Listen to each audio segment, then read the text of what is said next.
13 Questions by Man Transcending. Manhood in the Digital Age.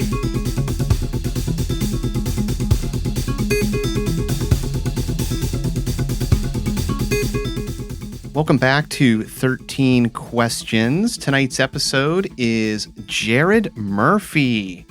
And before we dive on in, Mr. Bill, how you doing this evening?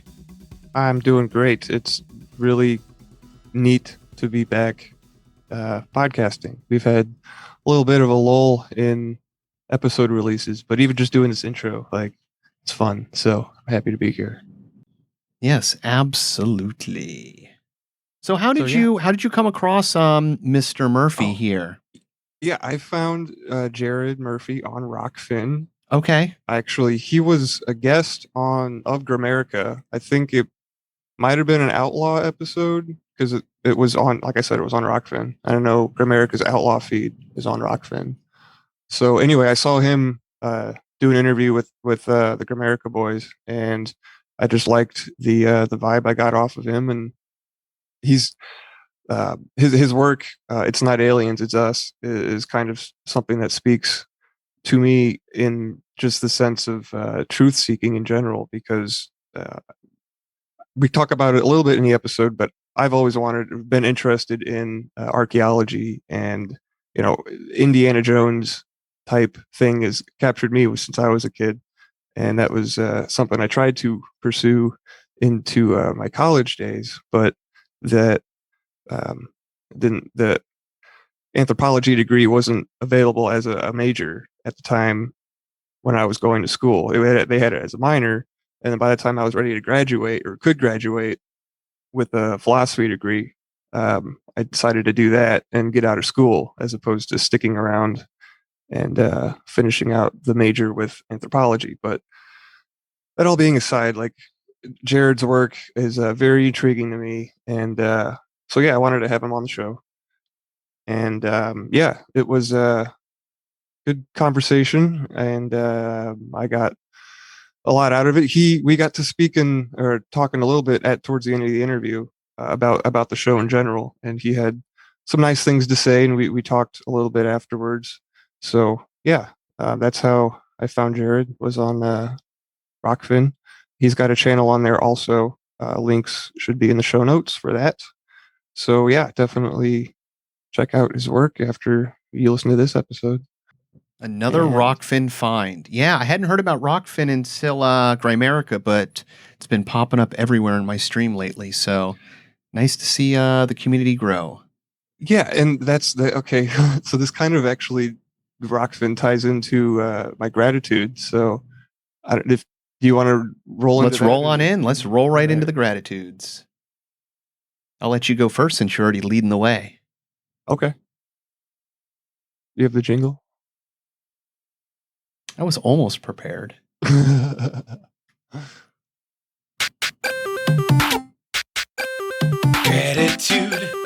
gratitude, gratitude, oh, gratitude. Gratitude, gratitude, gratitude, oh, gratitude. Okay, so my gratitude is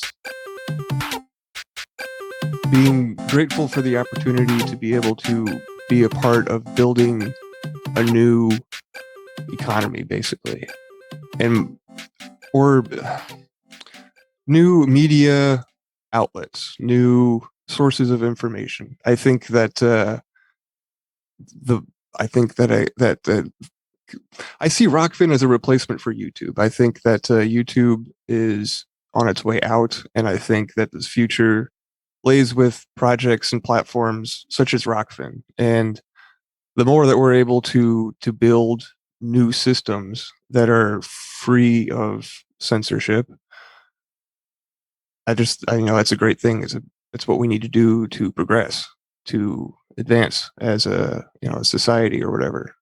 So yeah, I'm just super happy that, as a part of 13 Questions, we're right there with everybody else creating new content and spreading the word or whatever, helping people to even find find your tribe. We got a new website. We've got a page on there for networking. If you feel like you're a lost soul and you're looking, you feel like you can't be alone or whatever, maybe, my hope is that, through the website, maybe you can find a community or someone to talk to or to connect with to bring a sense of community or fellowship. So, especially with the new website and just some of the things that is possible for us to do in the future with the show, I think is exciting. And yeah, so that's what I'm grateful for, is just being part of this project and being along for the ride and being able to contribute. Yeah, as crazy as the world is, it's still a much freer place from information than people want to believe. Everything seems like it's closing in and shutting down, and everybody's getting demonetized. But people forget that it's not just like one printing company and 5 newspapers that control the language. You have access to everything, and it's really cool that there's alternative platforms out there that, they circumvent that mainstream.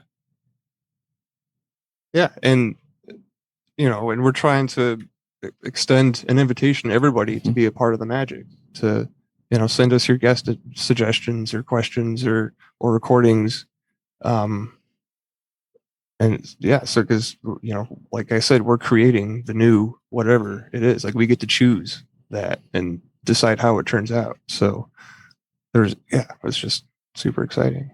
Yeah, exactly. Without that community, we would not have had this podcast, and this podcast is growing that community. Beautiful. It's like we're our own little garden, self-fertilizing. Yeah, it is. We're growing steadily, organically, and it's happening. So yeah, super exciting.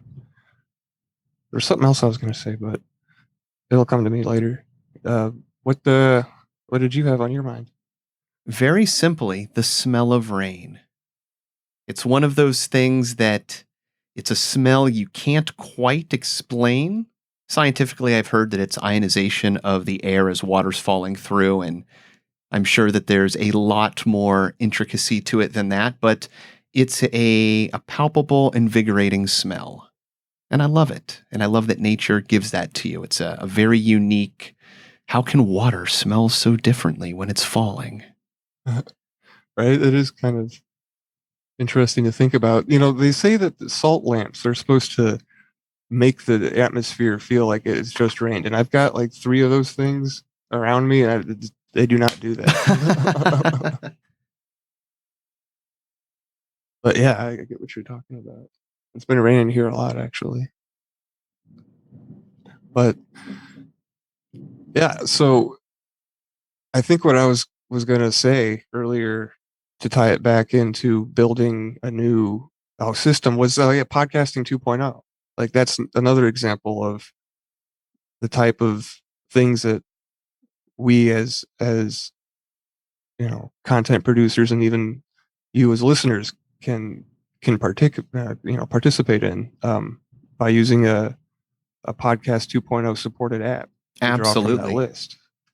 Yeah, Podcast 2.0 is amazing. If anybody out there doesn't know, Apple's system kind of stopped updating properly. Has a lot of bugs in it. So it's not the preferred choice to update your podcast and have people find you. It's just not reliable anymore. And even when it is, it takes, days sometimes to be able to post content. So Podcast 2.0, huge fan. We're already listed there. One day hope to get us set up with a node. There's lots of cool things going on over there with donations and doing microtransactions with the Lightning transaction system, lightning.io. So yeah, another podcast you guys should listen to is Podcast 2.0 with Adam Curry.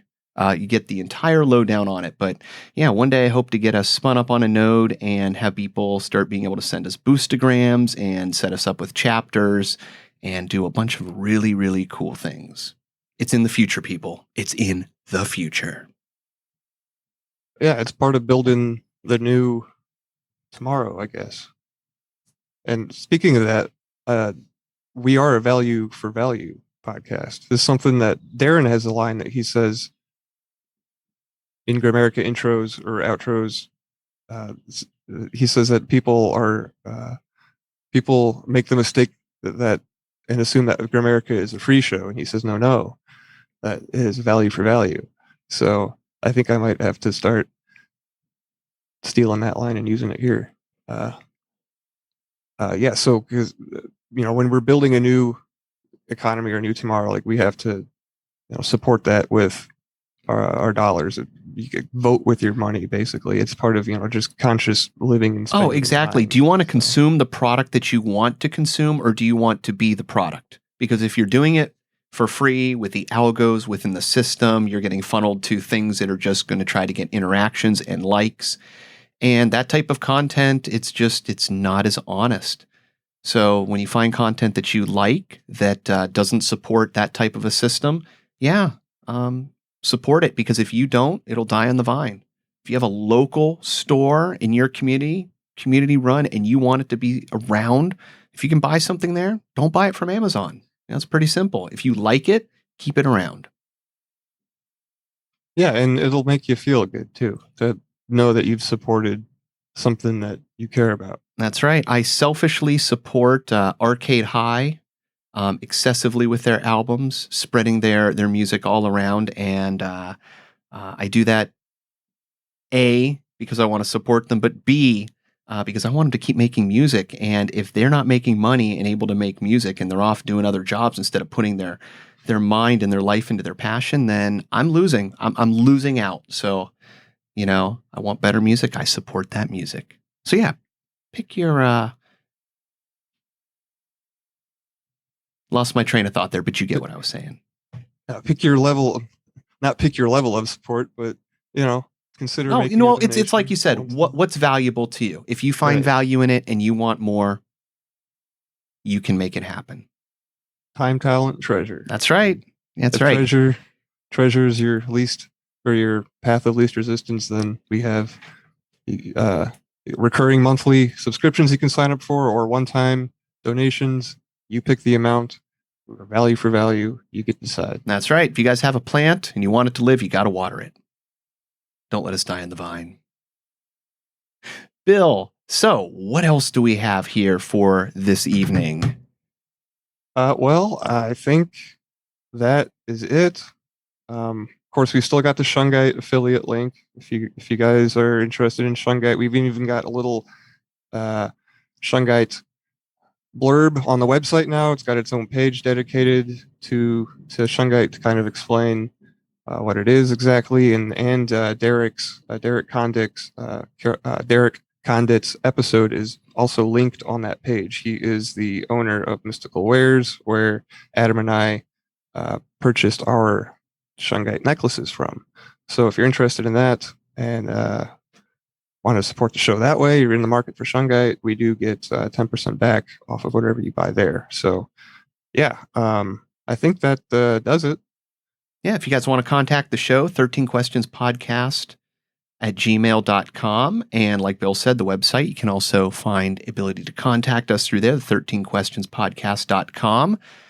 And send us your questions. Send us your thoughts. If you have suggestions for the show, definitely want to hear them, whether it be guests, questions, format. We are a growing and an evolving creature, and I love your guys' input. It certainly added a little bit of spice to the questions. And, if we get enough of those in here, and we get these questions in enough iterations, which I'm hoping we'll be doing here in the near future, we might be able to start bringing on some guests that we've had on in past years and have them maybe answer some of the questions that we've asked before, see if their answers have changed, and, maybe pick their brains and their knowledge and their wisdom for a little more than we got the first round. Yeah, there's a lot of directions, a lot of growing opportunities. But we can't do it without you. Yeah, that's true. There's no I in team, or something like that. You get what I'm saying. All right, Bill. Well, talking about value for value, this one certainly is a value for value episode. I hope you guys do enjoy it. A lot of good content here, and we shall be back here on another episode. But until then, enjoy this episode with Jared Murphy.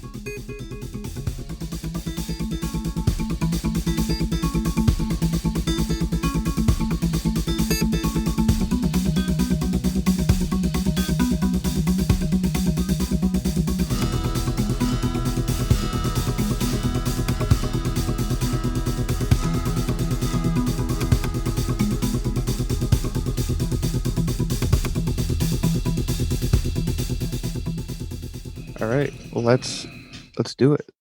Question number one. What was the Question number one. What was the best advice ever given to you, and would you modify it at all today? Okay. And the best advice ever given to me, which I did not ironically take until I probably took all the other advice I've ever been given in my entire life. And it was by a Minnesota State senator. And what's horrible is I can't remember his name because it dates back to when I was bartending. I was working on my first book. It's not Aliens, Worse, It's Us, Discovering Our Lost History, the one that I put out last year and doing, the constant research and development on now for the next 3 books I'm working on. But this is way back. I'm 20 years old. I'm bartending and I was still playing the violin full time. Seriously. I was fully engaged in thinking I'm going to write this first coffee table book, and I had a lot of ideas running, and I was into history. I'd always been into history. I'd always been in self-experimentation. I was still doing long distance cycling and karate and taekwondo. And I told all this and also just perspectives, philosophies. And I'm talking to the state senator that would always come in and sit down and have lunch in my, in the cafe bar that I managed and ran. And he looked at me one day and he said, that if you could type as fast as you talk, you are going to be very successful.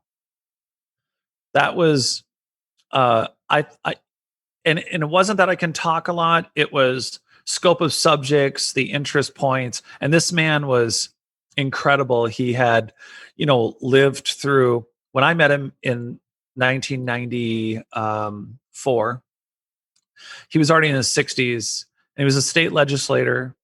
He was African-American and he had lived deep through the Martin Luther King period and, thought that anyone could accomplish anything. And here he was a state senator and man was brilliant. It's like 6'3". And what's crazy is the identification by someone who is older, wiser, definitely someone who could put a finger on what does or doesn't make someone successful.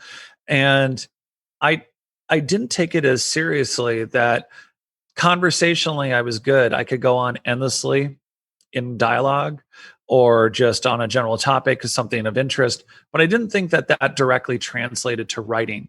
And here I am in the best advice I'd ever been given, now using voice recorders and also typing. Of course, I can type a lot faster now, but it took me until about 5.5 years ago to really pick up that advice and use it well. Because when you do really, really deep technical research where I'm studying everything from water and engineered soil, ancient advanced polygonal construction and seismic metastructures in today's science. And I'm looking at how does all this stuff relate? There is a lot of actual reading and a lot of things that has compiled on itself. But when you get down to it and you tell a story, and when you're actually going to communicate to other people, that in writing for me translates more to a dialogue and a conversation and a story.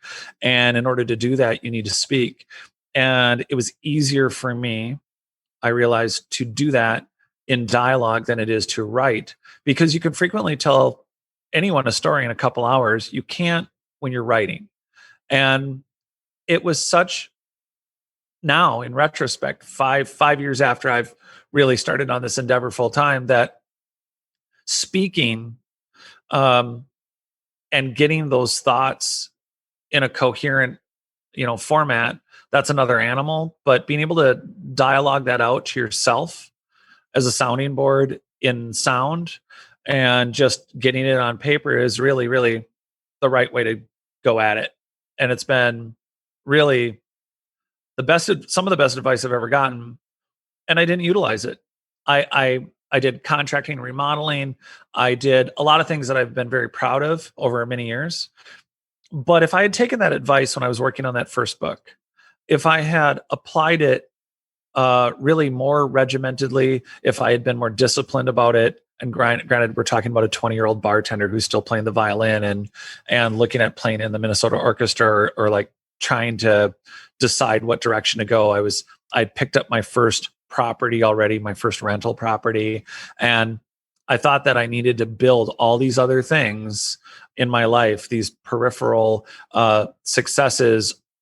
Like I'm going to have a rental property so that I could, then I could write, then I could make movies, then I could entertain, then I can get to, I'll be a part of independent film in the cities, and I'll learn a lot about cameras and I'll learn about sound, but I'll get to it later. There's a stepping stone beyond. There's a complexity. There's a mechanic. There's a engine behind it that, or whatever it is. I have to struggle up the mountain to get there, rather than overall.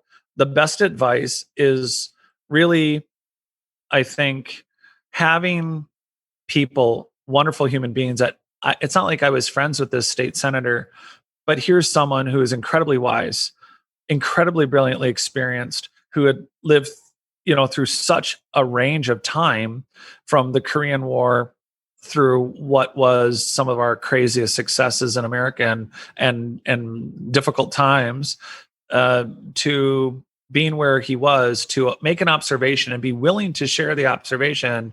Jared, if you can write as fast as you can speak, if you can write what you're saying, it's going to be really benefit to you. And again, writing isn't research. Writing is not coherent thought. Speaking or writing down what I'm speaking isn't going to be the core competency. But there are many people, I think, that have come across my life now in the last 20 something years, since even that moment, where people, if they are really gifting you with anything, it is if they make an observation and it's hard for you to hear, or if it's even really good for you to hear. Either way, listening to people who are willing to generously give their time to make a genuine, heartfelt observation is, I think, one of the greatest things you can do. And I just did not appreciate the gift until really the last. And honestly, I acted on it in the last 5 years, but really recognizing it was only something I recently did. It's kind of a hard thing, though, because when you're younger, you don't have that perspective. I mean, I think everybody's been told, try hard in school, absorb as much as you can. It's going to be over. It'll, give you a lot of benefit. But nobody does until you look back and you're like, of course, it was basic advice. So, I mean, it can give you a stepping stone, but I always find it interesting that there's some advice that you have to have experience to really utilize. Oh my gosh, there's so many things I'm not good at, or I've been good at. In fact, there are some people who do not thrive in chaos. And I was a system administrator doing system admin work where, I'm not supposed to be developing code, but I grew up in a generation where they taught you code. So I understand the fundamentals and elements of coding. Yet when I got into my IT world, it was one of the top 50 privately held companies in the country. And this is back in the late 90s. And they were going to go public. We don't know any of that at the time, but they would frequently run in and say, we just bought this really small company and we have one disk left of their software, and Johnson & Johnson's coming in and going to train for $20 million. And we need this one piece of software to work with all this other stuff. And we need to do it yesterday and everyone's gone. And can you make it work? And one of my, being an entrepreneur and being a self-starter in a corporate environment where, a lot of people follow the rules and do their jobs, and it's not in their vertical, or it's not in their core competency, it's not in their job description. And I was constantly being fed unanswerable, unrealistic, like get this department to work with this department, to work with R&D, to pull this server client relationship together and plug this software in and make it all work and of course you don't know who the trainees are. It's not my job. Those aren't my people. My job was to get just this stuff to function. And it frequently came up in doing historical remodeling. It's the same thing. It's like, okay, they don't make this anymore. They don't make that anymore. Or this structural failure over here. And how do you expand or blow out this wall? And solving problems, and frequently with an unreasonable deadline, is something I learned to do. But there were also failures in that. Sometimes it's learning a technical ability, like just how do you commonsensically read a tape measure, and how do you make that decision to collectively group the right people together. And there is something about it. There's a bit of an energy about it too. There are some people who are very adversarial. I feel like there's some people that if they had been given the same software and had been told, can you help the person who's going to do the training and the server that it's going to be on and the research and only development team that even we bought the software for, can you get all of them to work together in the time frame and get it successfully installed? There are definitely people who would either say it's not my job or would repel one or two or all the people involved. They just wouldn't accomplish the task. Or they could do it maybe, but with more coercion or more guilt or more like maybe a more unhealthy life technique. And I think that's all about your family of origin and how some people, I think, just get addicted to systems. They just get, if something works for them, healthy or otherwise, they'll just do that one thing. If it doesn't, they don't ever get pushback and no one ever grounds them, they'll continue these really unhealthy practices if they continue to be allowed to do that. And I do think that failure, I've had terrible business partners. I've had, and for various reasons, when you tell someone, you're going to meet them somewhere a week ahead of time, I will be there on that date. There are some people who call you the morning of and says, I haven't heard from you in a week. And I'm like, we made a plan. And in your world, it means that plan is not really going to happen. We didn't say maybe. We didn't say we're going to touch base. We were sitting down at coffee and you said, we're going to meet Thursday at 3:00. It's Wednesday today. So not tomorrow, but in a week, we're going to meet on Thursday at 3:00 at this coffee shop. And I've had friends get a hold of me and say, you never got back to me, or you never said we were really going to meet. And it's like, we said we were going to meet. Have you guys ever had that happen? And it blows my mind that there are people whose flexible universes include, I remember what was said. I know some people you don't have to have an exacting memory, so write it down. But if you actually make a commitment, follow through. If you say you're going to do something, have the integrity to follow through. And it doesn't mean that you miss dates or forget dates. I've certainly done that. That sucks. But those behaviors, whether it's unintentional or intentional, the failures in life constantly, I mean, you have a choice to learn from it or not. I don't want to keep making the same mistakes. I'm just not obsessive about it, but I don't like making the same mistakes over and over. Definition of insanity. Right? Trying the same thing, expecting different results. Yeah, why not? Let's do that. One would argue that, that whole, and I'm not an advocate of Edison, of course, but that whole, we found 2,000 or 3,000 ways that a light bulb does not work. It's, you failed 3,000 times. It's like, well, here's 3,000 ways not to do it. Yeah, I love studying people's failures. I've mentioned it on the show, but it's the fighter who's panicking, going into a panic attack, crying, upset. And he goes out there and he's a world champion, but no one sees the vulnerability. Nobody sees the guy who lost, the shame, the humiliation. But you have to go through that to be able to be on the top, because you're not going to be that top guy every time. You got to hone that piece of metal to be sharp. No, and I know that it's interesting in sports worlds or where you're measured by, yes, money matters to a point. It is a measure of, I wouldn't say success, but it is a measurable tool.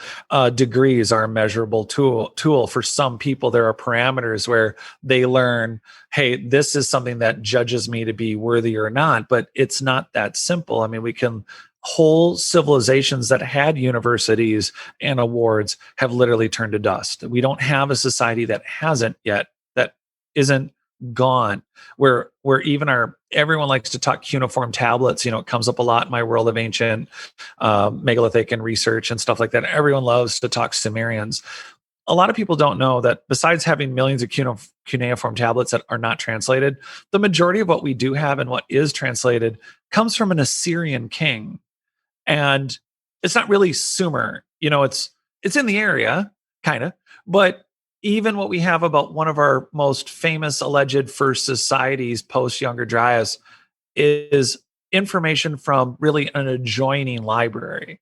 And it's really funny how we'll give someone credit for something that, well, do they need the credit? But also when you fall down and you learn from your mistakes, I mean, it's like, how do you not, everything we are between the physical world and our intellectual world is always changing. It blows my mind when I hear people say, I'm bored. And it's like, what universe are you in that everyone says, oh, we don't know what's in the bottom of the ocean, but we know more about the stars. And it's like, we don't know crap about the stars. We don't know anything about the bottom of the ocean. I mean, yes, we know a few things about both subjects, but we know what is really skimmable surface information as we discover over 3,000 to 5,000 species a year. We're talking about killing a planet where we find 3,000 to 5,000 living organisms, from bacteria and viruses to like birds. And we recently just rediscovered there was a giant otter we thought was extinct in the Amazon. It's like the size of a seal, but we missed it. Or like Hyperion, like the redwood that we found. I wrote about it in my book. It's a 379 foot, 60 foot diameter redwood that nobody noticed it.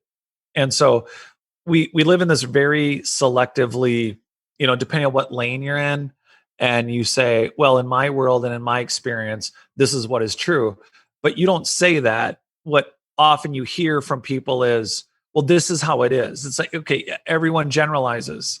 But if you're generalize, either preface it and say, well, this is what it's like in my world. Don't say that's what it's like for the whole world or the whole universe. It kind of drives me batty. It's like those Georgia Guidestones where they'll say, in the future, make sure there's only 500 million people. Really? What was your manual that you found? Can I know how many mosquitoes we're supposed to have and how many bison we're supposed to grow back? You arrogant, hubristic jerk. I love that. It's like you're making assumptions about what species and how many are supposed to be on the planet. You arrogantly mark it with giant megalithic blocks and say, this is how it's supposed to be. I mean, talking about making epic assumptions, it's just, whatever. If you can't admit your faults, I mean, if we can't laugh at ourselves, I've made epic failures. I remember there was a time where I thought I should declare bankruptcy. And you know what? The irony is, 10 years after that, I didn't, because I thought the right thing to do was to just keep paying it off. And the reality is, some people would argue, yeah, paying it off is the right thing to do. And then in retrospect, I can tell you right now, I should have declared bankruptcy.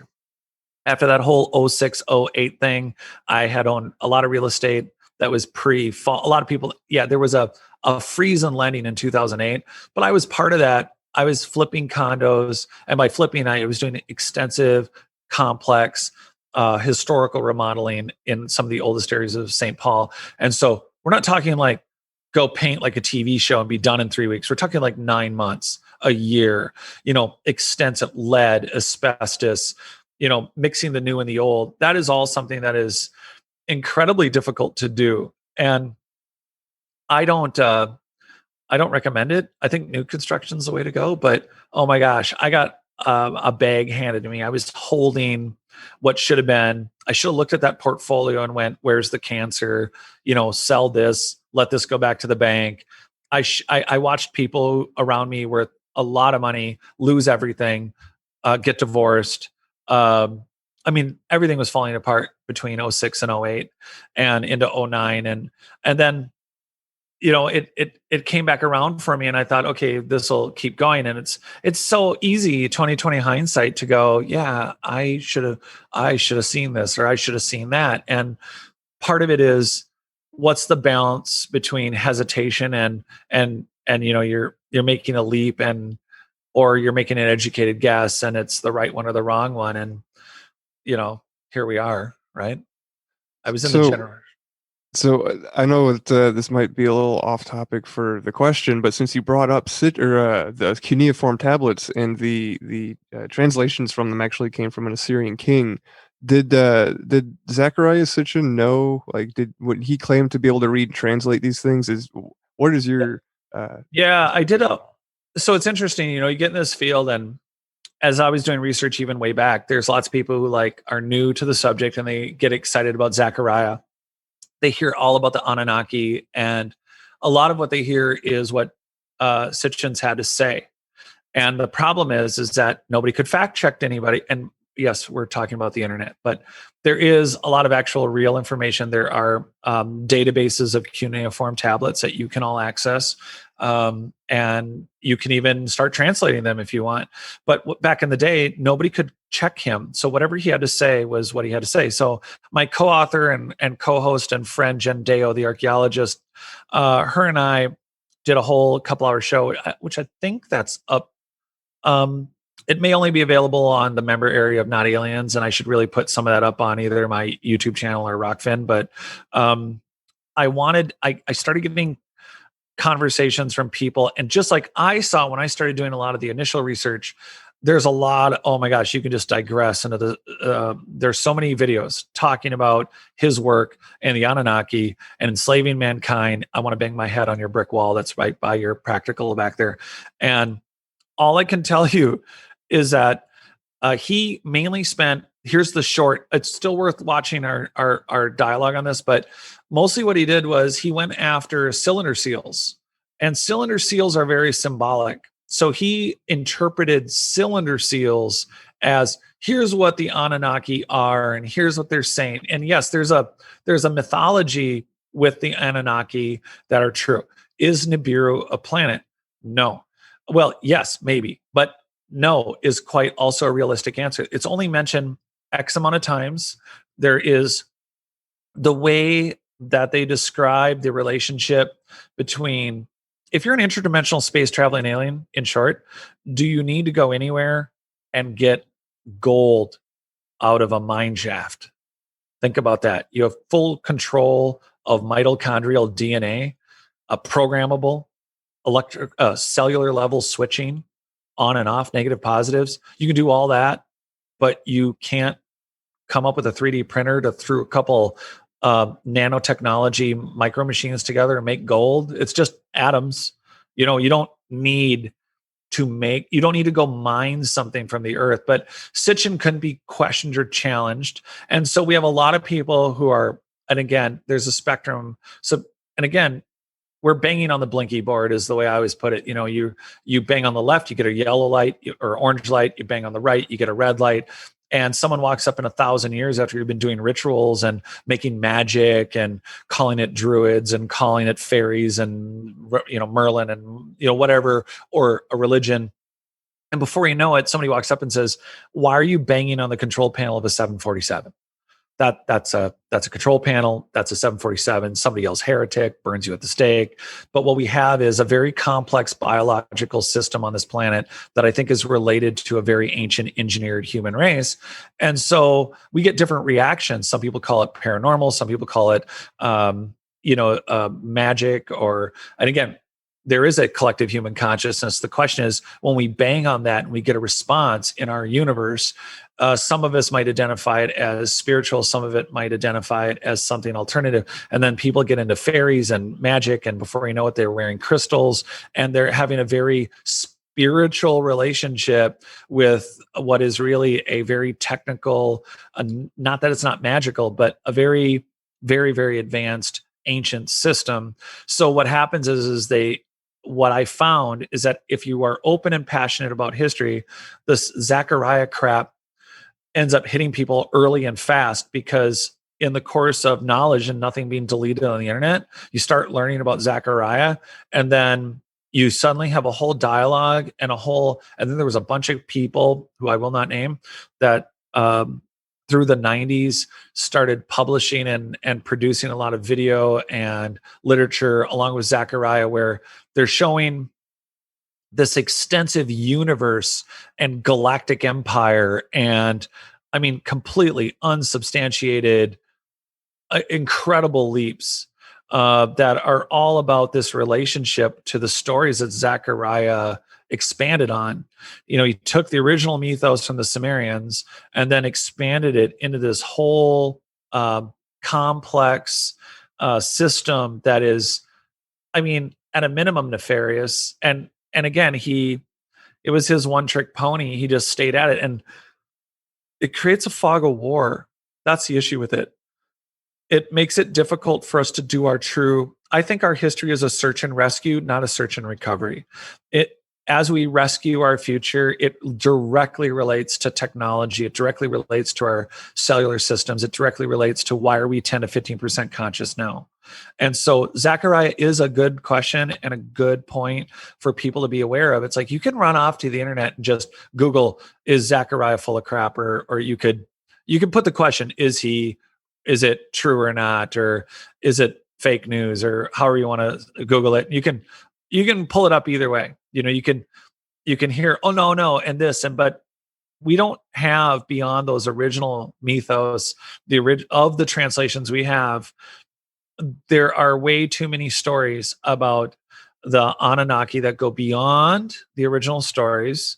And it's really difficult to discern that on some of these sites. And it really, I think, for those who are truth seeking and looking for our true past, it's important to know post Younger Dryas society. So anything in the last 6,000 years, whether it's Chinese, Japanese, Western. I wanted to start with the East because we have a filtered wall that everything starts with Garden of Eden, the Greeks, Romans, and then ta-da, here we are, right? And what happens is that it gets abandoned, that the true history of humanity is pre-Younger Dryas, and we have lots of maps and resources and actual genetic evidence that points to a point where we were more conscious, more connected, really terraforming the whole planet, and Younger Dryas. So pre 11 to 13,000 years ago, we're looking at a much more advanced human race, and we have slivers of those truths basically in the Anunnaki stories. So that's as far as you should go with it, because oh my gosh, I personally vampired an uncountable number of hours to Zechariah, not because it just, boy, I don't know how much time did you put into it yourself. No, it's I bought his book, The 12th Planet, and I never finished it, to be honest. But I know that there is a ton of information on the internet. There's even a website, I think it's called sitchiniswrong.com. And yeah, that's a good one. You can spin the story just like with politics any way you want, right? So I just wanted to get your opinion on that, especially since you brought it up. I'm super interested in topics like that, so thank you for sharing your perspective. Oh, you're welcome. Jen will go at it like way longer, and it's so funny that, and again, there's nothing wrong with looking at cylinder seals, but cylinder seals are very symbolic, and they're very different than translating cuneiform tablets. And that's what he did. He mostly spent his time, what he chose to interpret as to what we are today in those stories was from the cylinder seals. And boy, that's, I mean, trying to establish American history through our money. I mean, there's a lot of symbology in our money, but it's not telling the story of the American Revolution and World War I and II and the Vietnam War and Iraq and, space shuttles and MTV. I could continue, but right. Well, let's move on to question number 2. What do you choose to ignore? Oh my gosh. There is an exception, and we'll keep it all internet friendly right now. We live in a country that literally has something called the First Amendment. It's the most important. And it's about being able to discern for yourself any idea and thought you have. There is a reason it is the First Amendment. So the very idea right now, what's going on, that I would live in a dystopian sci-fi novel where you are told to not look at actual science, blows my mind. It doesn't just blow my mind. It literally, if in the sense that we describe having a soul for any capacity, the truth of the of the lack or interest in discussing science in the last year and a half is it's been ignored in the ground in archaeology. It's ignored. There's a narrative that myself and a number of alternative researchers, if that's what you want to say is alternative, I mean, what we're talking about is throwing out the complete timeline in history. Michael Cremo, Forbidden Archaeology. There's a million different ways to say that we are very much against the grain. But on that note, I have to ignore in mass. I mean, this is Monty Python. This is the Holy Grail. This is the peasants. There's some wonderful filth over here quote, right before Arthur walks up banging some coconuts. The I have a deep love of humanity, and I do think, if I'm beating around the bush good enough, that I think for people to not ask very basic scientific mathematical questions and all the actual, not opinions, not survey polls, not hearsay opinion polls, but if they look at the science, the last year and a half is ludicrous and inexcusably stupid. And it's continuing in a way where I could digress and be a part of it and lose all the momentum around research that I think is so invaluable to the human race. I do think our history is a search and rescue. So it's very hard. I'm trying very hard to not make it a daily occurrence to try to educate people on science over what's been going on. As a historical remodeler, I will say this. I was for about 5 years lead certified by the EPA. And that means I have to know, how do I protect you and I as I remodel your home and get to your brick wall? For those that can't see, there's a brick wall that I'm looking at. And in order to do that, I have to follow very scientific, well-established. I live in a state where 3 miles, 4 miles, no. Officially about 11 miles up the street is a little famous place called 3M. And they create mass. And I, in order to keep you safe in a lead site, need, coincidentally, which has exactly to do with something we're not discussing, is exactly the same micron size, 0.1 to 0.2 microns. And in order for me to keep you safe as I remodel your home, I have to follow steps that are very well established by the EPA. And they are not new. They are not maybes. They are well established. And if you get lead poisoning, 5% of the people who get lead treatment die because they lose so many red blood cells as the lead is pulled out of your blood as you get a dialysis. People actually die from the treatment. And for 5 years, it's no joke. And when you handle lead, you have to have a certain kind of mask and a certain kind of Tyvek suit and a certain kind of booties. And you have to tape everything, and you have to derobe and robe a certain way. And it's very similar to some other things going on right now. And if anyone in the world of science was a true leader and would stand up and just cut this nonsense out and discuss the science of how to protect anyone, we would know the kind of peasantry, black magic, medieval, absolute ignorant BS that's been going on. And it makes me so angry. I'm glad you've let me go on about it, but I will stop. I hope everyone can pick up what I'm throwing down. I think we can. I know that Adam and I are. It's funny that just today I was actually listening to an old radio program from 2015, and they were talking about Fukushima. And if you look at the pattern of the way that certain information, or the methods in which certain information is revealed to the public via the media, there's very peculiar similarities between what's going on right now with the authority figures, quote unquote, in the media, and what happened back in 2011 with Fukushima.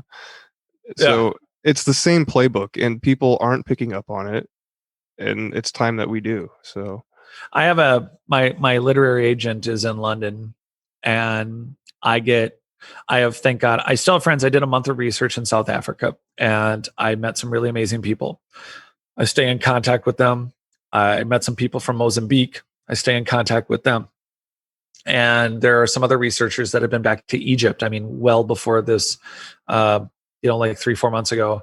And from what I can tell you is, at least from London, there are hundreds of thousands of people up in arms and protesting. Hundreds of thousands, not 1,000, not 500. Hundreds of thousands are of the same mindset. And of course, what's terrifying, and I have to ignore, is I want to be aware. I want to be aware that there a point in time where it gets so far in our face we should contribute, but at the same time, I'm trying to figure out, how do I globally, in a scientific method, research seismic metastructures, which is anything from microparticles to larger pylons in Greco-Roman / Egyptian / polygonal masonry from Machu Picchu to Ollantaytambo. How do I prioritize, like I'm planning an expedition with another researcher to the Grand Canyon in about a month to 6 weeks. We're going to go back and actually head to what should be the real location for the G.E. Kincaid Cave. And if it's not that, it's also rock cut ruins. It's like, we're going to go and do some preliminary work. I do rock climbing, and I have some really brilliant route setters, people who can actually set safe ascents and descents to areas for us to research. So we're not talking about deep splunking. We're talking about, let's stop just podcasting, which first off is important because we're putting more information out there through stuff like this. But I'm planning actual expeditionary work. I'm working on 3 more books. And then I'm planning to go back and start looking at these microparticles and seismic metastructures that make up the very foundations of these buildings. And part of the narrative shift is that everybody's been concerned about King Tut, mummies, jewelry, gold doubloons.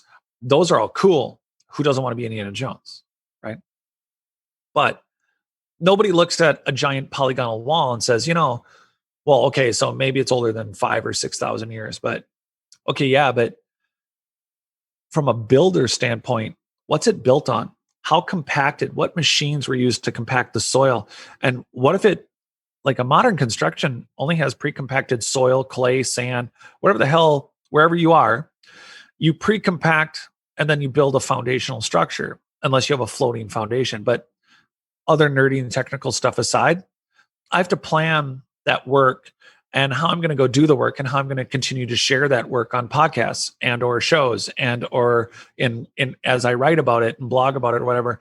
And so in order to do all that work, which I think at the end of the day, we might live to see universities having tens of thousands, I'm not joking, thousands of people, tens of thousands between multiple universities in franchised situations where they're doing square kilometers of research on, like, hey, you guys have these 20 pyramids and this super, like the Guatemalan LiDAR scans that came through about 2 years ago now, where they found 60,000 structures. And that's only in a partial LiDAR scan. And that includes hundreds of pyramids, thousands of miles. I mean, like the raised freeways that were huge, thousands, literally tens of thousands of buildings. We're not talking small buildings. And how do you excavate that in a way that is going to not only manage what doesn't deteriorate further, but we have nuclear DNA sedimentary testing now. How do you manage this entire world of what really is a revolution in archaeology and these dinosaurs that have been maintaining their methodologies and their ways is really truly hindering the system? And I look at all that and go, of all my ideological wars or ideas, how much impact?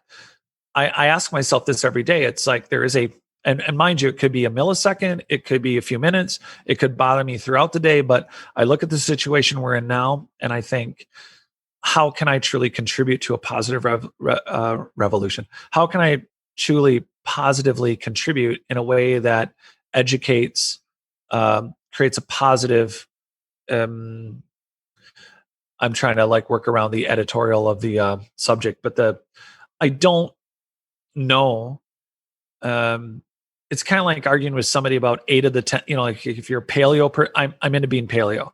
I'm not saying I'm perfect, but what I mean is I tend to keep my sugar down to under 40 grams a day. That's with carbs. So sometimes it can be, I try to keep it, sweet spot is 20 to 30 grams of sugar, including carbs. And it's not just not eating sugar, but as an example, the paleo world, Rob Wolf, Mark Sisson, there's a million paleo slash Dr. Alejandro Jungen of Clean Gut, the Edge Effect. I mean, there's like a million different really great edgy MDs and researchers in this world, and all of them will tell you that 8 of the top 10 killers of Americans, which are, yes, heart disease is one of them, and cancer. There's of the 8 of the 10 things that are in the top 10 list that kill us by the millions, not hundreds of thousands, but in the millions annually. 8 of them can be linked directly to sugar. And so on one hand, I'm sitting here diatribing over like our last year and a half that I'm trying to ignore. And then I've been asking myself over the last few days, actually, this is one of the things I do constantly do. I do try to, it's not about being the best or revising it for someone else's opinions or for me to say it out loud. I challenge myself. I mean, I say this in shows. It's like, look, I have a theory about where we're from and what our ancient societies look like, but I don't know the exact path to knowing the truth. And I have theories about it, but my theories, along with everyone else's, we need to be ready to be wrong collectively, but we can't put down the research. Well, I'm looking around and being really frustrated with the last year and a half. And then I've been asking myself the last few days, well, wait a minute. Most people walk into most stores and they are self-medicating with something that is going to more than likely lead to the cause of their early demise. Everyone's going to die.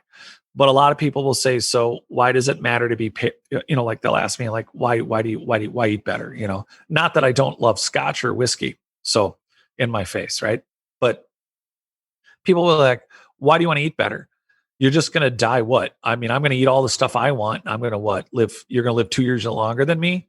And then I just say, well, I would like to be on my own 2 feet, jumping out of planes, going to parties until the day I die, not having my butt wiped by a nurse for the last 10 years in a nursing home. And then they always pause and they look at me and they go, oh, I hadn't thought of that. Yeah, it's the quality of your life. Is right. Why we do these things, right? Yeah, it's the total awareness. It's the total collect. I'm not saying it's not fun to have like some people need to cheat, but if you and I owned a Ferrari or a Bugatti or a Lamborghini or fill in the blank with your favorite Shelby Mustang, do you once a day, once a week, once a meal, do you run out and hit it with a sledgehammer because you want to treat yourself?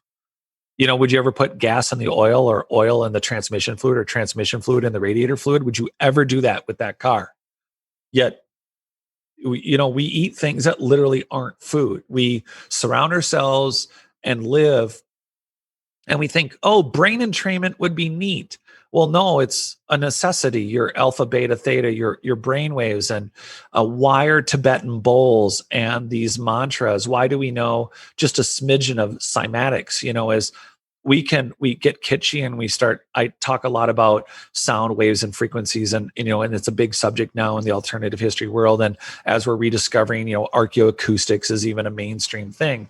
And we look at it and we go, well, we know that it's important, but it's not, it's not a maybe. It's not do it sometimes. It's not like sometimes I like to go swimming. Your brain entrainment and how you not just live on a day-to-day conscious awake, but as you move through the cycles into sleep, as you wake up. Do you need a bunch of artificial light? Do you need natural light? Do you need to hear music or do you need to hear sounds and frequencies from real bells or real harmonics from tuning forks? I mean, not just subtle, but do you actually have an ability in your home? Is it the most therapeutic? Why would you ever go to a hospital? Your home shouldn't just be a place where you have a yoga or a workout room or a dining room or a bathroom. Why isn't our homes the first place we think of for rejuvenation and recovery? We don't design.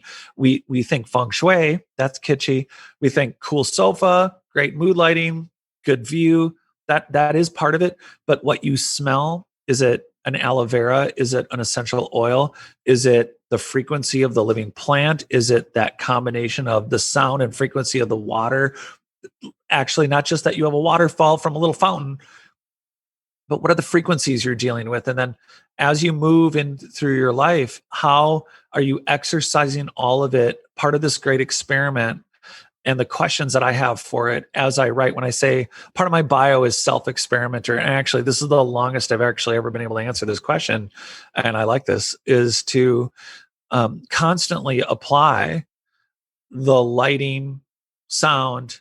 I have an apothecary. I like to work. I've been working for about 6 years with essential oils to make my own lotions and my own, whether it's not just to smell good, it's whether it's a therapeutic oil, like with a melaleuca or a tea tree in it, to do, however you want to call it, along with something scented. But what are you doing to actually rejuvenate your skin or deal with, a rashing or whatever, having therapeutic essential oils for all of it, including brain entrainments for higher level functioning and thought processes and breathing techniques like Wim Hof. I met Wim Hof the first time he came to America. He went to Treasure Island in San Francisco, and me and about 120 other people, we met Wim Hof. And that it's getting closer to 4 years than it was 3. And learning how to combine all of it and not just look at it from a distance is incredibly demanding, stressful, and difficult sometimes, because I am like everyone. I'm an addict. And I grew up eating, to this day, an uncountable number of Little Debbie's and Hostess Ho-Hos. I don't know how many I've truly eaten, or let alone ice cream. I am responsible for Dairy Queen. I mean, I thought people were lying about brain freezes. I had so many malts, and I could suck down. The Dairy Queen used to have a quart malt, and I could suck that down in 5 minutes. And I'm like, what do you mean you can get a freezy headache? I didn't think that was a real thing. I didn't know that was possible.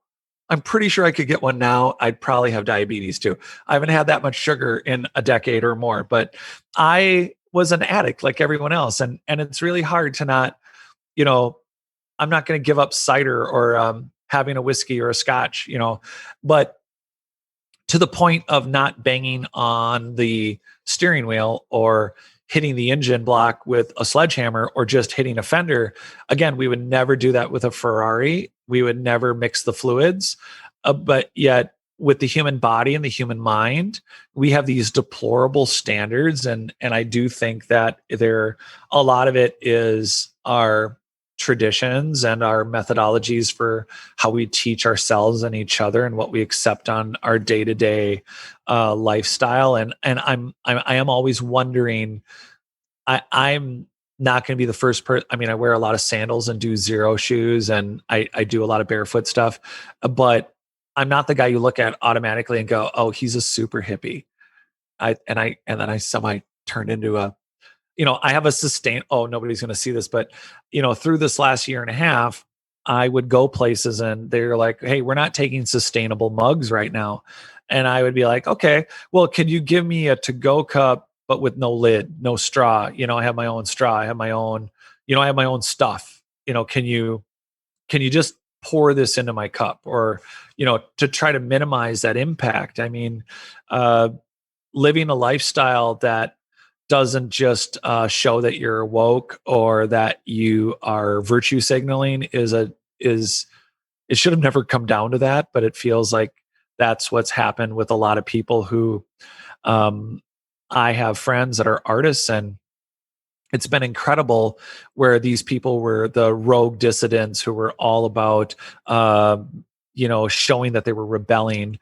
And over the last year and a half, they've been the biggest brown shirts, compliance officers, free speech haters. It's unbelievable to look at who is open to ideas and looking at science, and who looked and appeared to be a rebel really is ready to burn the earth tomorrow if it means saving their own skin.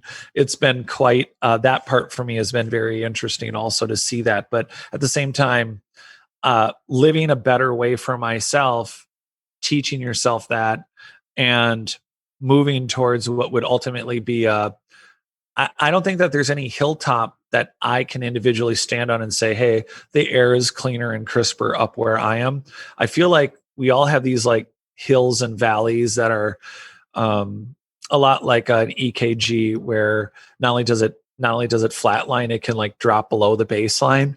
I kind of feel like we just kind of have a lot of different, whether it's that positive brain entrainment, dietary, exercise, pseudo intellectual, meditations, from yoga to, like I mentioned, Wim Hof. But I think we have all these different spots. It's like great relationship, bad relationship. I'm a good dad. I'm a bad dad. I'm a good husband or a boyfriend or girlfriend.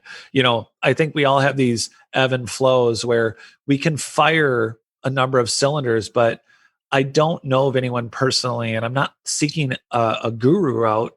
I'm not seeking any one person out, but I think a lot of us are getting parts of it down very well done. But getting it to holistically connect is also part of the research I do, which is I think that at one point we did have it more connected through the way we terraformed the planet, the way we did go and maybe connect physically with the earth, like literally being barefoot, but not because of some woo-woo nature hug a tree thing, but that the piezoelectric properties of ancient engineered soil did have something to do with a communication method. And not getting into the science for this conversation, just saying that there was an overall methodology in, again, that search and rescue of our past that shows that this 10 to 15% conscious world we live in, I think, was much more conscious in the past. And it wasn't just for us to be smarter. It was to feel more connected with each other consciously, not just unconsciously. It was to feel closer in a way spiritually. And I do think that we're all on that journey, but to get there, I think I have to constantly remind myself there is this openness in my own mind that the research I'm doing, I may not be able to checkbox it all or put it into a single column, but I'm trying to stay aware that a lot of the research I'm doing and self-experimentation, it does relate to something bigger. And that requires then for me to develop patience. And as an Irishman, and I'm not saying I have a temper, but it does require you to sometimes, for me, it's been interesting to say, okay, well, arbitrary patience, that pisses me off to no end. But then, okay, fine, I had more patience. I'm glad in retrospect I didn't blow up. That's another layer. But then, oh, wait, by having patience, the clarity I was trying to observe and the question I had in my own mind's eye evolved the question and the frustration itself into something I wouldn't have seen if I had lost my patience. And a lot of times I'm being schooled that these things that I'm looking at and researching sometimes don't make sense for days or weeks or months. And some of it is physical. It's like, I don't want to eat a certain way, or I don't want to exercise a certain way. And what does what does movement look like? What does really connecting that brain entrainment to my movement, to my mind, and that meditation, how practical is it? What is my daily presence to not just who I think I am or where I want to be, but am I plugged in? Am I living? Am I being present to where it's all at? And it's I don't know. I don't have an exact answer on that, but I do think it's a really, really wonderful journey, I think, for anyone who's wanting to figure things out.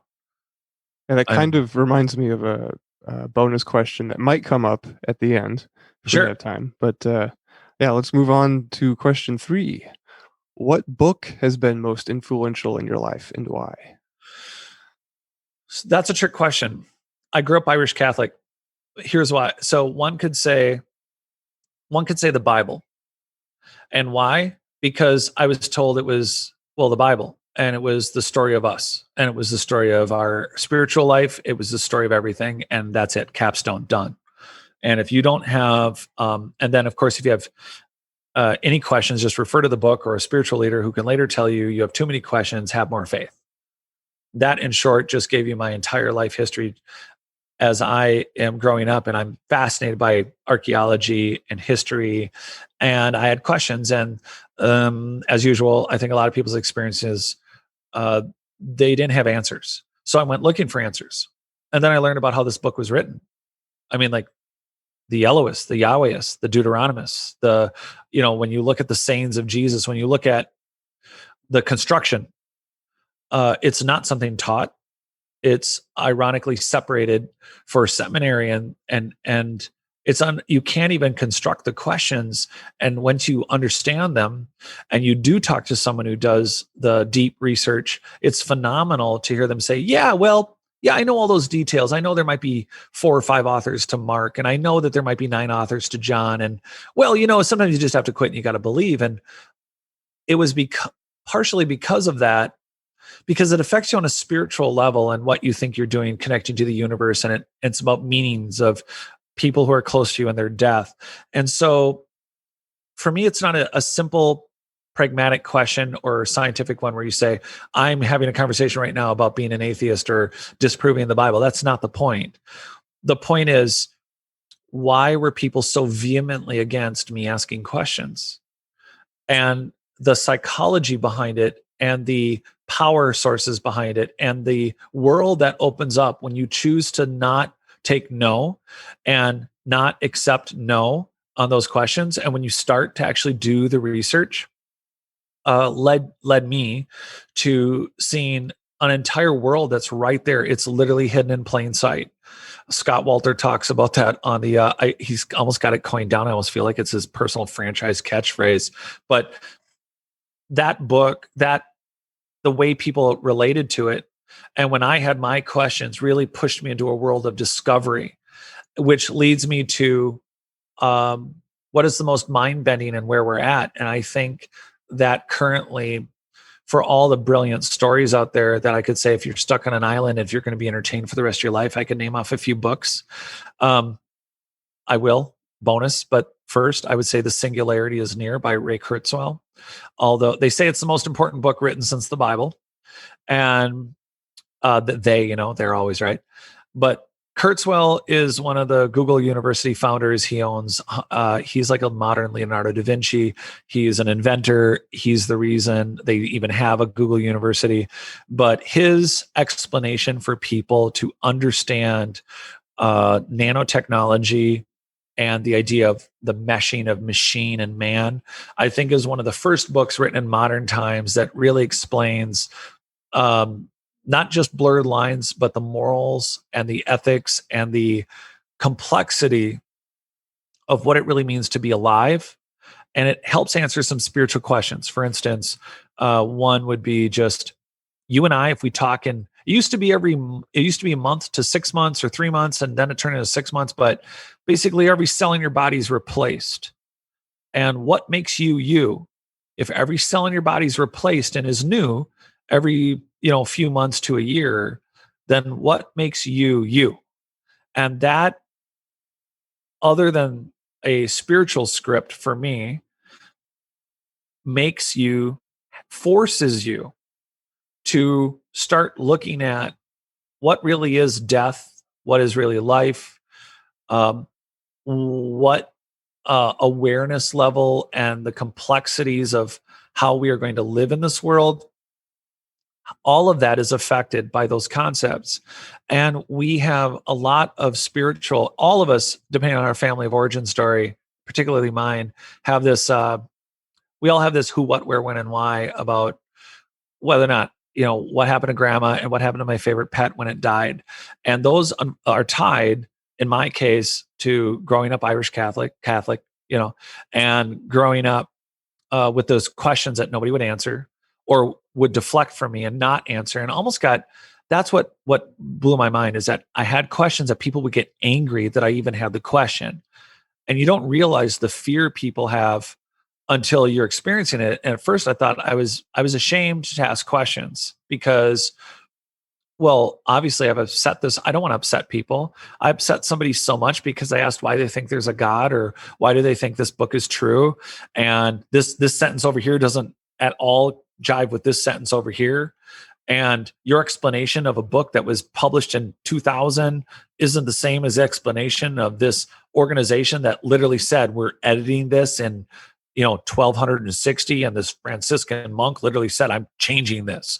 And they have no relationship to that, and they don't have an explanation. They don't want to talk about it. And I realized you can really open a lot of your own mind if you are willing to.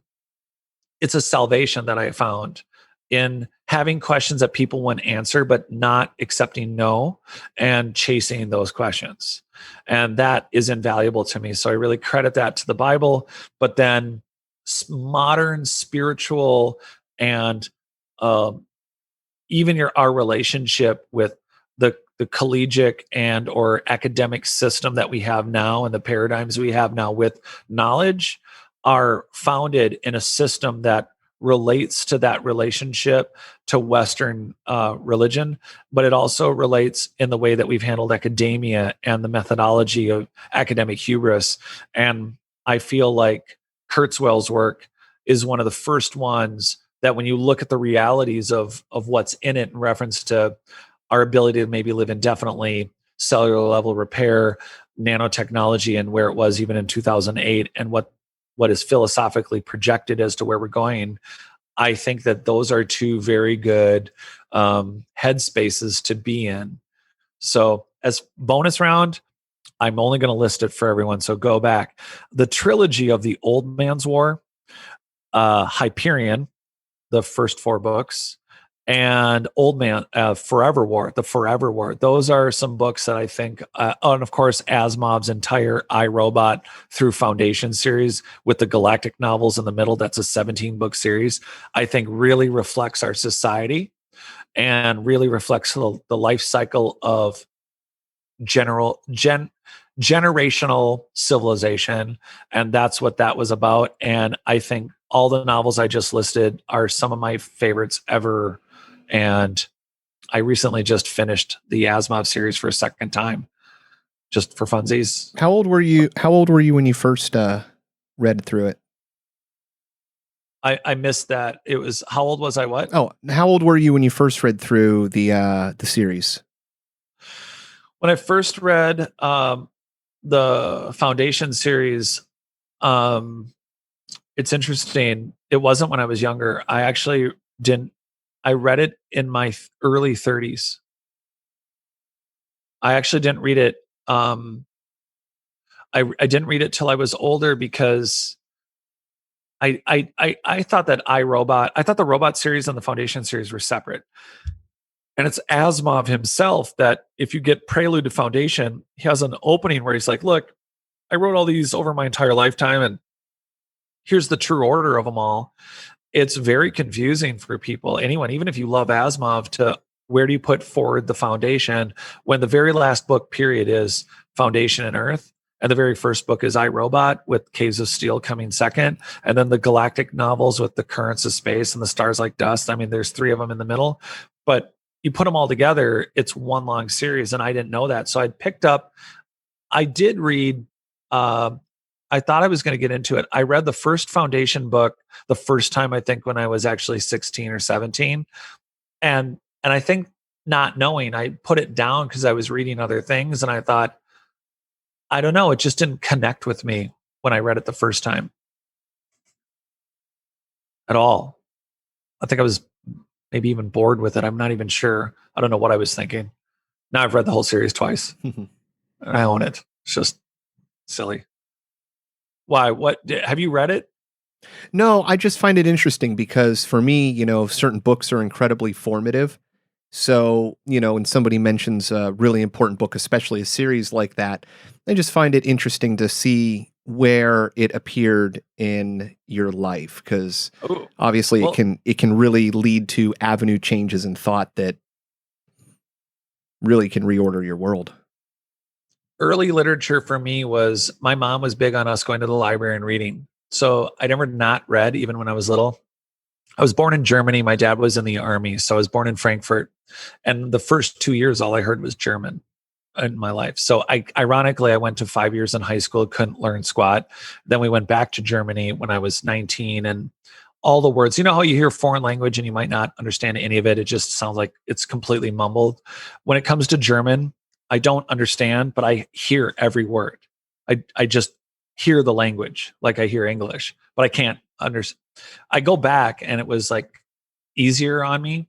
But when we started reading as kids and preteen going into teen, I read these Brown, I think his name was Brown Encyclopedia or something. It was a group of kids that hit a trailer home in a junkyard and they solved crimes. Encyclopedia Brown. He was a kid detective, 10 years old.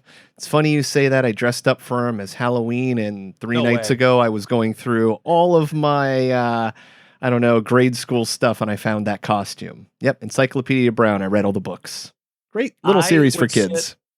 That is amazing. I've never met anyone who's ever told me that. You're the only one. And I've mentioned it before, and I went and Googled it, and I did find it at one point. I'm like, what was that series I read? And I would turn on the radio and I would listen to music. So I'd create this whole movie world, and I would read those books, and I loved those books. And then my mom was always into sci-fi, and she found, did you ever read the Dark is Rising series? Did not, no. It won a bunch of awards, and never, ever, ever they made a movie. Pretend it never happened.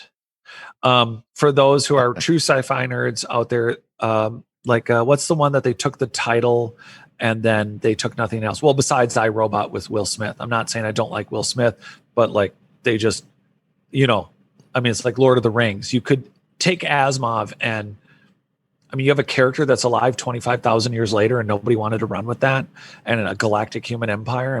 What were you thinking? But the, what's the one with all the bugs where they end up going to kill the Starship Troopers. Yeah. So the novel is, other than the title, they took nothing from the novel. They just made up a whole story. And The Dark is Rising won a bunch of the writing awards that are given to authors. And I think there's 4 books, and I'm not going to ruin it for everyone, but there's a kid, he's in England, and there's a world. I don't know why Harry Potter got to be the one, but The Dark is Rising is so badass. And you want formative literature, I think you should check it out. It's called The Dark is Rising. Do not watch the movie. There was no way to translate it to film, I think. And this series about the idea of a duality of worlds between that, maybe there was something to the past, and maybe Merlin and Arthur and magic and good and evil. And The Dark is Rising, I read that starting when I was about 13. And that is an incredible, that definitely had an impact on me. You should, and also, to date me, I was 6 the first time I saw Star Wars. And if you do the math on that, I'm experiencing this stuff real time. Here comes Raiders of the Lost Ark. The impact on it for me, when I was here's what was impactful. Yeah, the story is amazing. It was, Star Wars, and it's, Raiders of the Lost Ark and the Goonies.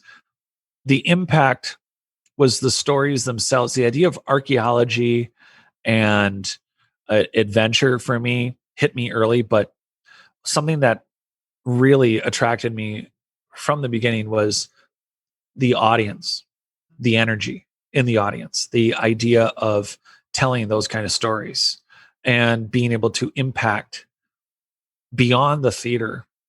That was fascinating. It grabbed me the minute I was young, being able to not just entertain and allow people to escape, but the idea that stories had such a huge impact on people, that they could not just escape to literature or a movie, but that they changed mindsets outside of a theater or outside of a book. And I was fascinated by that the minute it happened to me.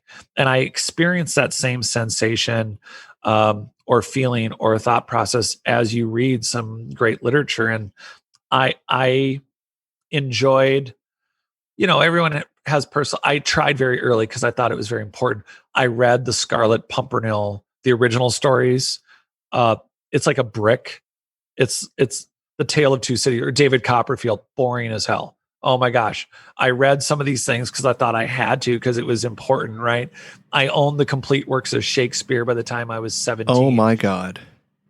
And I thought that was important. Oh yeah, and all the I mean, it's huge. It's huge. It could kill someone if you drop it on them.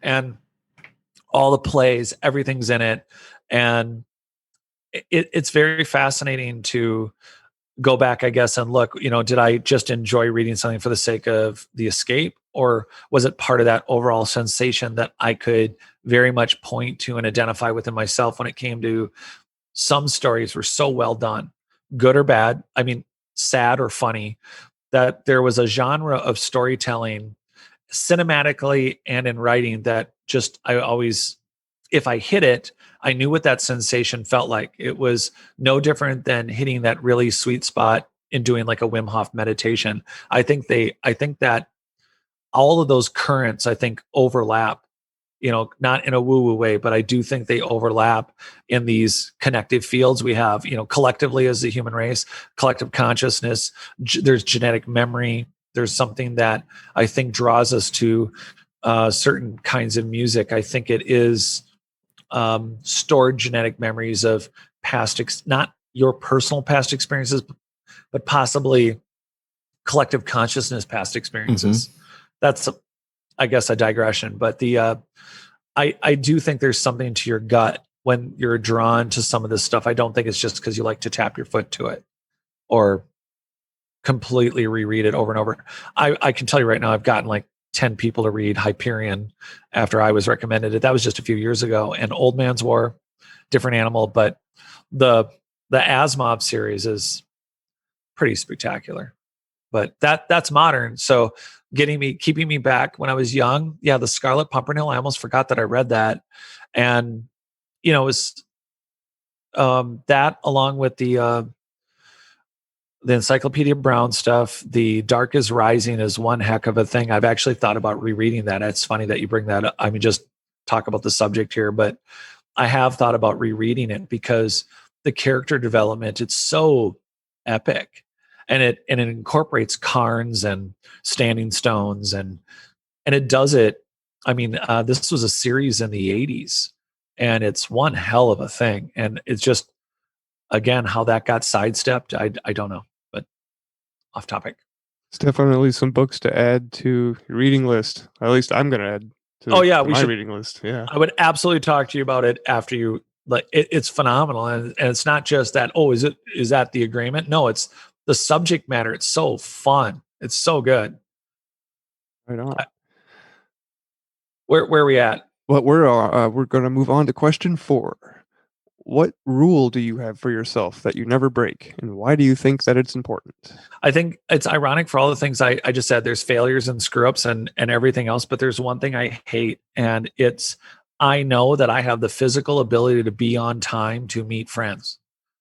If I plan a party, if I say I'm going to be somewhere, I see no reason why I can't accomplish that task.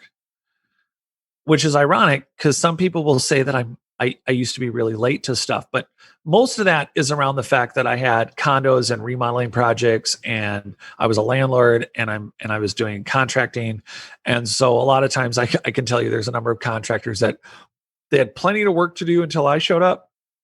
They did not need me there on time, but if you and I are going to go out to dinner or have a coffee, or I'm going to go to somebody else's funeral or graduation or whatever, I don't miss those things because no matter what, I don't know what it is. I wish I could take credit as if it was some sort of great discipline, but what it really is however I choose to accomplish things in my own life, for some reason, I always feel that being there for others when they want you to be there, it's no longer my option to fail or succeed.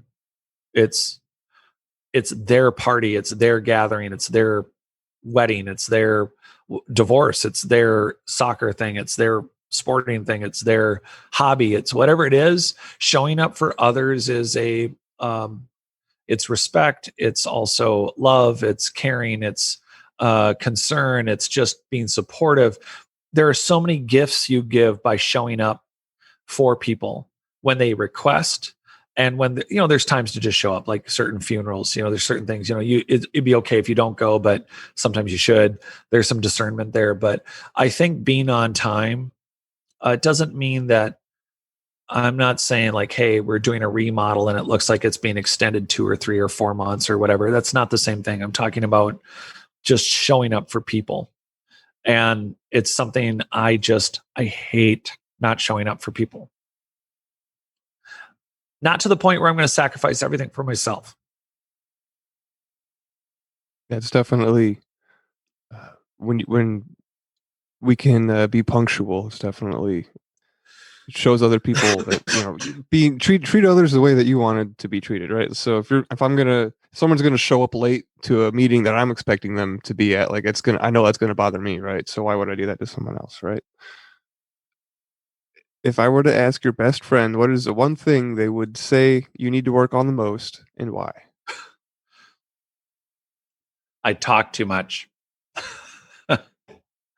Or I'm too blunt. Or me being honest sounds blunt and I end up offending people. So there's that. And really, it's okay to show up to parties and not have a real conversation, be superficial. You're not trying to offend people, but just don't. But what's the point of having, like, because I'm the same way too. It's like if we're going to show up to an event and then just be there to be there. And is that kind of where you're coming from, right? Right. I hear it and I get hurt. I'm not trying to be a jerk, but I live in a state where Minnesota nice, which is a joke.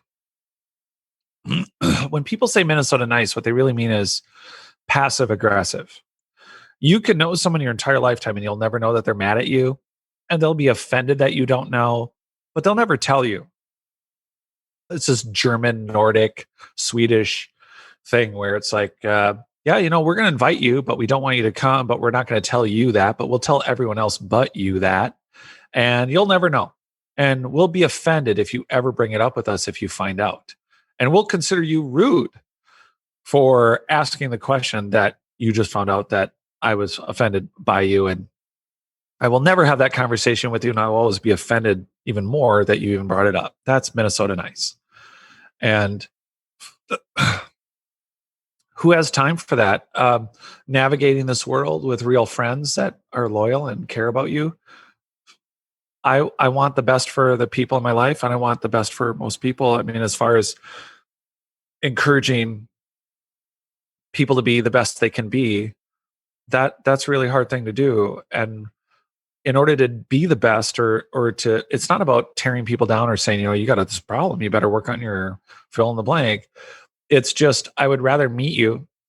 And, it's like, I didn't know I was going to be at fill in the blank party or fill in the blank, whatever. But I'm going to sit down and ask you, if I ask you how you are, but within the appropriate context of the gathering, let's talk. And then if we connect, then let's talk again after that. And then if you're going to be in the greater sphere of our lives together in some capacity, I think too many people are so micro-focused on the other big joke in Minnesota is you meet all your friends in 7th grade or your frenemies. Like you don't ever need a friend beyond, everyone you met in 7th grade. You have people in your life, but they're guests, they can come and go and whatever. But I don't think that that's how it really works, but maintaining lifelong friendships is brutal. I've this rare group of friends. I'll call them that because I've known them since that time period, but I do love that I have some people that the problem is that when you don't talk for 5 years, did I know that person over the last 5 years, or do I just know that person I knew 10 years ago or 5 or 8 years ago? Do they really change, and are they really changing back to someone that I'm familiar with or someone that I really know? So I think friendship in general is a very difficult thing to nail down. And some states or people who are transports for their jobs, it's terrible. I hear things, the pushback or the feedback I hear in Minnesota is it's terrible to meet new people here. They experience a lot of what I've just said. And then they're like, how are you from this state? You don't seem like you're from this state. Why did you invite us over?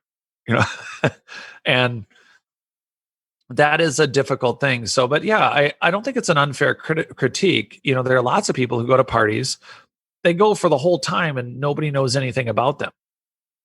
Or they hide. My favorite are these cowards that, and it's truly cowardice, I think, that hide behind this, you know, why do you have to talk? Why do you have to like ask people questions? It's like, are you not asking questions because you're too scared, or because you don't want to reveal who you really are, or you're afraid people will judge you? Is it all the above? Why not just be you? And if some people don't like it, they can take a hike. I would rather just be present to where we're at, work through the mechanics of, I don't want you to be offended if I tell you your zipper's down, but your zipper's down, and I'm telling you because I don't think you want to walk around with your zipper down. There are some people who would just have a polite conversation and never tell you your zipper's down.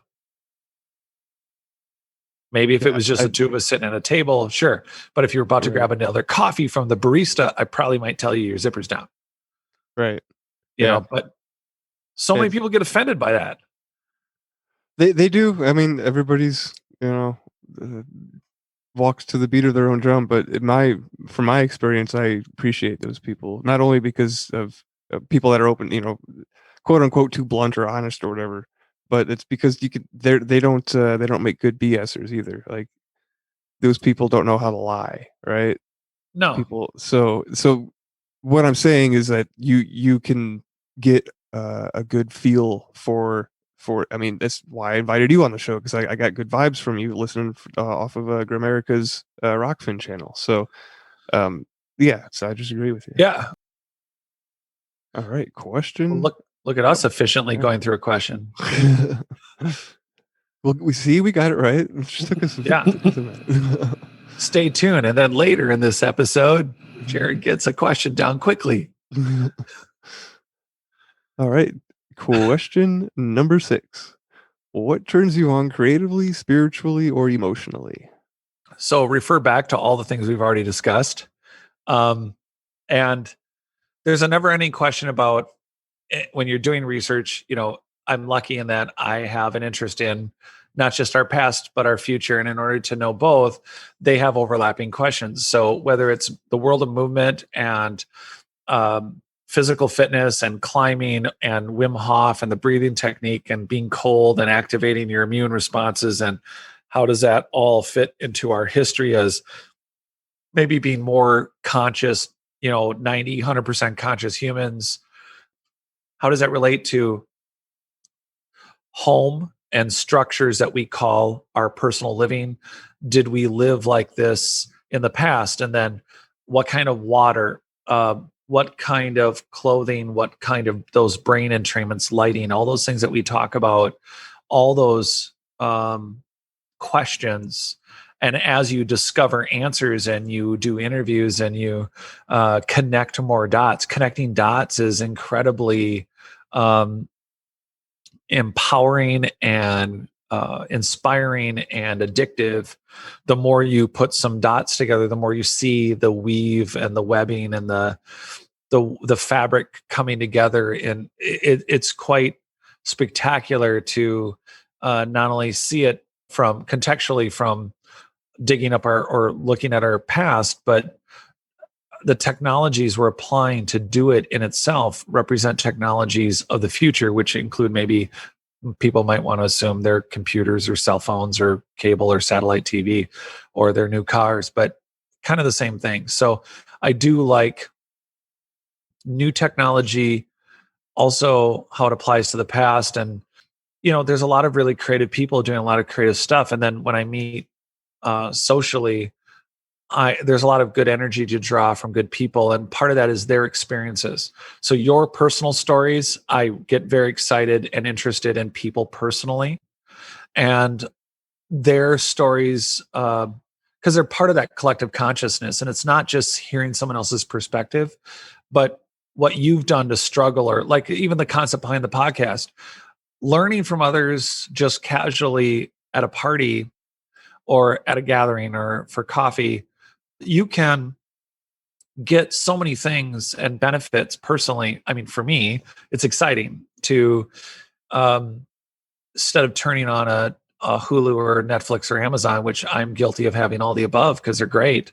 But at the same time, true personal human stories have the elements of success, failure, sadness, and otherwise that can be generally inspiring to me. But sometimes, when you get into the fields of science or anything else, it's super fun to then take all the adult game of archaeological clue and put it on the table, and as you're having your day and you're eating your food and as you're experiencing, there's just another page to turn, I think, daily. And it's super fun to have a new or an old music that you love be in that in my head, and to have maybe an old or a new conversation in front of me, or a scheduled coffee, maintaining dates for staying in contact with friends.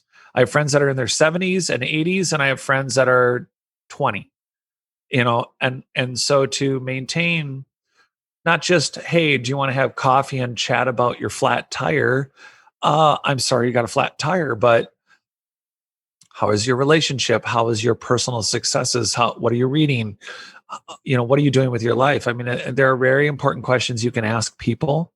And, you could spend a whole day complaining about your experience at a cell phone store or at a grocery store, or, like day-to-day BS. You can fill a whole day with that and then be exhausted and tired and really live a whole life and pay off a mortgage and the end.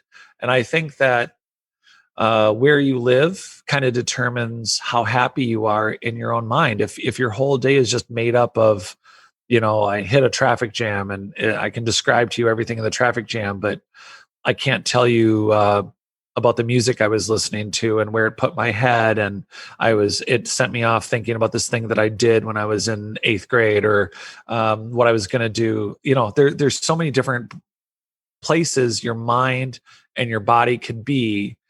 And I want to discover and explore that. And whether it's an individual that I get to spend time with, or whether I actually ask my questions of people in the past. So if there's somebody that I'm looking into or research that I'm doing, I guess, whether it's not, I guess an obvious, I was just going to use a stupid example like Leonardo da Vinci or something. The question isn't, just, they made they made a cool discovery. It's what between the lines or in the writings that I'm reading are telling me about how they live their day-to-day life. What am I hearing in Asimov's stories? Because they say the Prelude to Foundation, the last book he ever wrote, which is the beginning of the Foundation series, which is well after when he wrote the original Foundation series, but it's considered a conversation about himself and about aging and about who he was as an individual, as a writer. But I think that's true of any writer and of any story that's being told. It's like, what in their research or what in their opinions are they sharing about something that could get us, muted or canceled today? What is it that's being translated in the stories that are applying to our day-to-day lives? And I think that that's exciting to find those hidden truths. And on a daily basis, it's like I wake up a little excited about the world, like a Labrador. I get accused of being too happy. That's another one. It's like, why are you happy? You're not really that happy. And it's like, again, I don't understand somebody who says, I've learned everything there is to learn and I'm bored. I'm just like, what is the mechanics of that brain? They're like, oh, we're out of Twinkies. Like, that's it? If I just get another box, you're happy? I just want to function like that sometimes. It would, yeah. Sometimes it seems like it would be easier to be that way, but we know that's not true. Well, yeah. And offline, it has not passed me that you had said you get some of the same stuff about parties and conversations and everything else. And I would love to talk to you about it offline. Sure. Yeah. I was going to ask you, was there, speaking of new technology and how it can apply to the past or what we think of as new, and how did you go from writing, what was there like one event that took you from writing a coffee table book to it's us, not aliens. Like, what was there like an impetus or like, I don't know, keystone moment? So everybody says, what do you want to be when you grow up? And I think very early on, the idea of digging up dinosaurs was just amazing. Like, who doesn't want to dig up dinosaurs? And very quickly, Indiana Jones happens, and you're like, yeah, all the above, not, like all of it, everything to do with Indiana Jones. And then I started reading books that influenced me. It also, so I own, In Search of Schrodinger's Cat and Schrodinger's Cat. And I read those. I think I read the first one when I was 17, 18. And the idea of quantum mechanics and and again, it was the push from, why won't anyone answer my Bible questions? And why is it that why is there so much anger? And why is there so much I didn't understand that it was fear, and I didn't understand that it didn't have to do with me. And so I was asking these questions, and it pushed me into this world where it's like, oh, what do you mean if a tree falls in the forest, if nobody's there, it doesn't make a sound? What does that mean? And so, you start reading quantum philosophy, and so this push to tell, at first I thought it would be a fictional story, but my quest for that information was always real. And I was always trying to I don't know why, honestly, here's something I'll never be able to answer. I do not know why I have always wanted to put this together, all of it. Like, why do I have I don't have to think of the questions. I just have the questions. It's not just questions. I just see it. I just think about it. It's not a have to. It's like, I don't have to oh wow, all I can think about is playing darts, and now I have to think about this now. It's just a current. It's in my mind space, and it's a current, and it's a flow that this is what's going on with the world. And eventually, I love the idea of telling stories, but it didn't occur to me immediately to say, I'm going to write a nonfiction piece that is going to cover everything from archaeoastronomy to archaeogenetics and beyond, to explain, advanced engineered soil and the likelihood of possibly an advanced human race that may have made it through multiple catastrophes, and we're identifying them as aliens. That doesn't ruin the book for anyone, and it doesn't ruin the research. And, I had somebody ask me, do you think you really did you have enough information for one book? I had as long of a conversation as we've already had with someone, and they're like, how'd you fit it all in one book? And I'm like, I didn't. And that's why we've already planned 3 more. So it wasn't Not one moment. It's been more of a continuous theme throughout. Yeah. And I'm lucky that I have a sense of humor. Believe me, I do look at, there are some people I have some friends that are like, they are a certain type of you can definitely put them on a chart of personality types. And it's like, what'd you do today? Well, I'm managing an experiment with 1,652 mice, although I had to put down 300 of the project experiment. And it's like, okay. And they do not think outside of that, other than, I would like to get Chinese food for lunch. Would you like to meet me for Chinese food? It's like, okay. And then there's nothing else in that field of vision. There's, all the other lights in the other rooms are out, right? Yeah, they're looking at how am I changing this sequencing in order to get this expected result that wasn't expected, and then they're very, very micro focused on their one thing. So that's not been my thing, and it wasn't an original idea that it was going to be nonfiction for this particular book, but. Ironically, I had written a manuscript a long time ago that St. Martin's Press was interested in. And I was very much interested in providing that. But I spent 17 months doing historical research, where I was going to write a fictional piece about espionage during the Civil War in Europe. And ironically, the truth was stranger than fiction. I spent 17 months doing actual research. And I found... I think David Brody's a better author, or at least a better example of this, is that so frequently the truth, as you dig, is so much more exciting. I don't know how schools get this wrong, But our history, our world history is so much more fascinating than is explained to us. It's mind-bending. And as you dig into the real history of anything, when you zero down to individual characters in our history, human beings, but as you're looking to write fiction, even if you just rely on our actual past events, you can't make some of it up. I mean, it's just, as an example, the book I was working on, well, whatever. The bottom line is that our real history is, again, it's a natural fit. I'm already digging into our real history. And as I dig into a plot of something I thought was going to be fictional, the real history led the way for the entire story. And it was all there. It's just, you just had to learn it. Right? Truth is stranger than fiction, right? And going to the library and then reading a bunch of books and saying it's work is really fun. For me. All right, moving on to question number 7. What was the most embarrassing or humbling experience of your life? Embarrassing. It's funny. To this day, I can't remember. My cousin had a birthday or a graduation. I cannot remember which. And the thing is that I had been relying for a lot. It was one of those young adult moments. I was 19 and I realized I was acting like a kid. And my family had said, oh, they're having a party for my cousin and I should go to the party. Well, I made an assumption that it was either the birthday or the graduation, and I literally got the opposite card. It was funnier than hell. My family has a twisted, sick sense of humor in the best way, but I got the wrong card, and everyone's like, "Why'd you get them?" It's unbelievable. I can't even remember.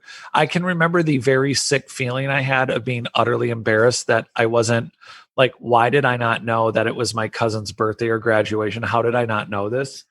They all thought the card was funny, but again, how did I not know this? I was like, when am I going to be an adult? I thought I was an adult, and I was still relying on my mom for telling me whose birthday's what and when.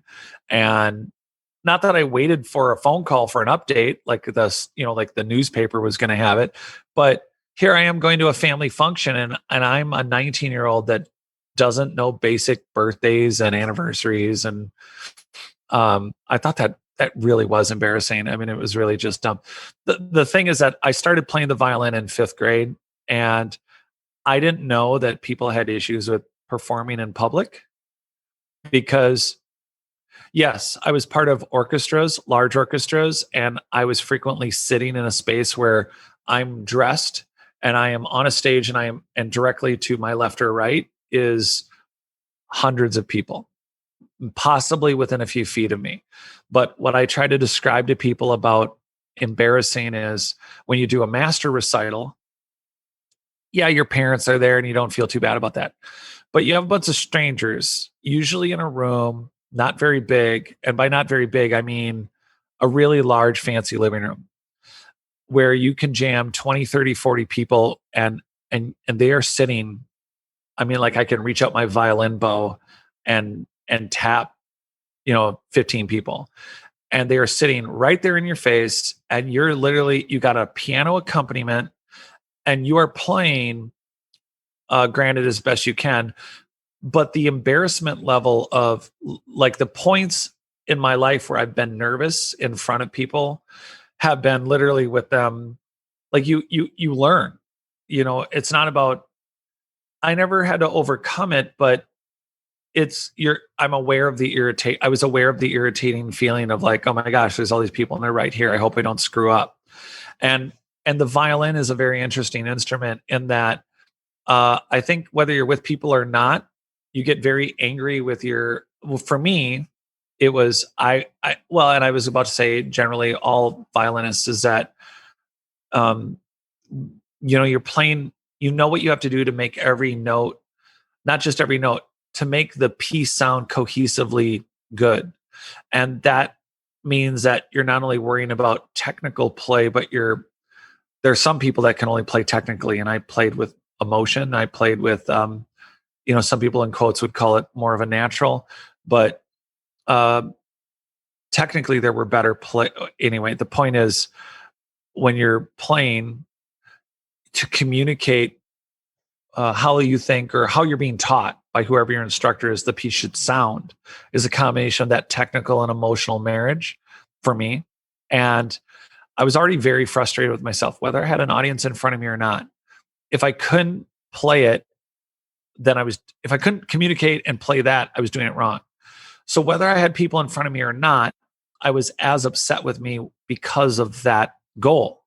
So it didn't matter that there were 20 or 30 or 40 people in front of me, let alone 100 or 200 or 600 or whatever at whatever greater giant event. And so it really came down to not being aware because of what I was already quite focused on not failing.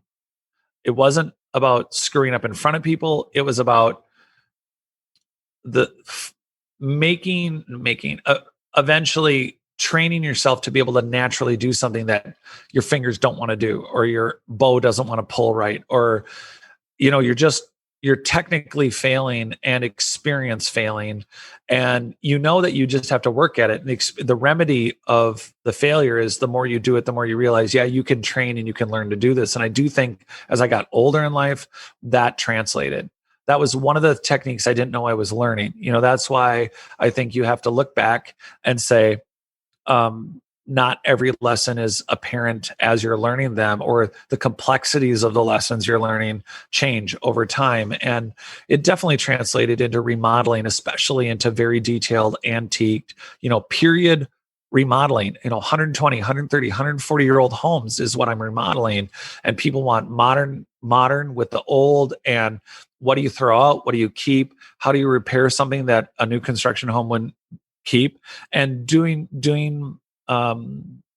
honing your skills to make something that's technical, natural, artistic.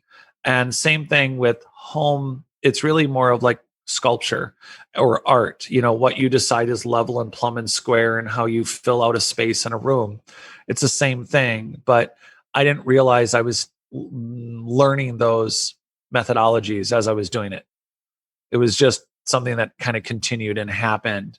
And as far as other embarrassing or humbling experiences, I got divorced, and realizing that I think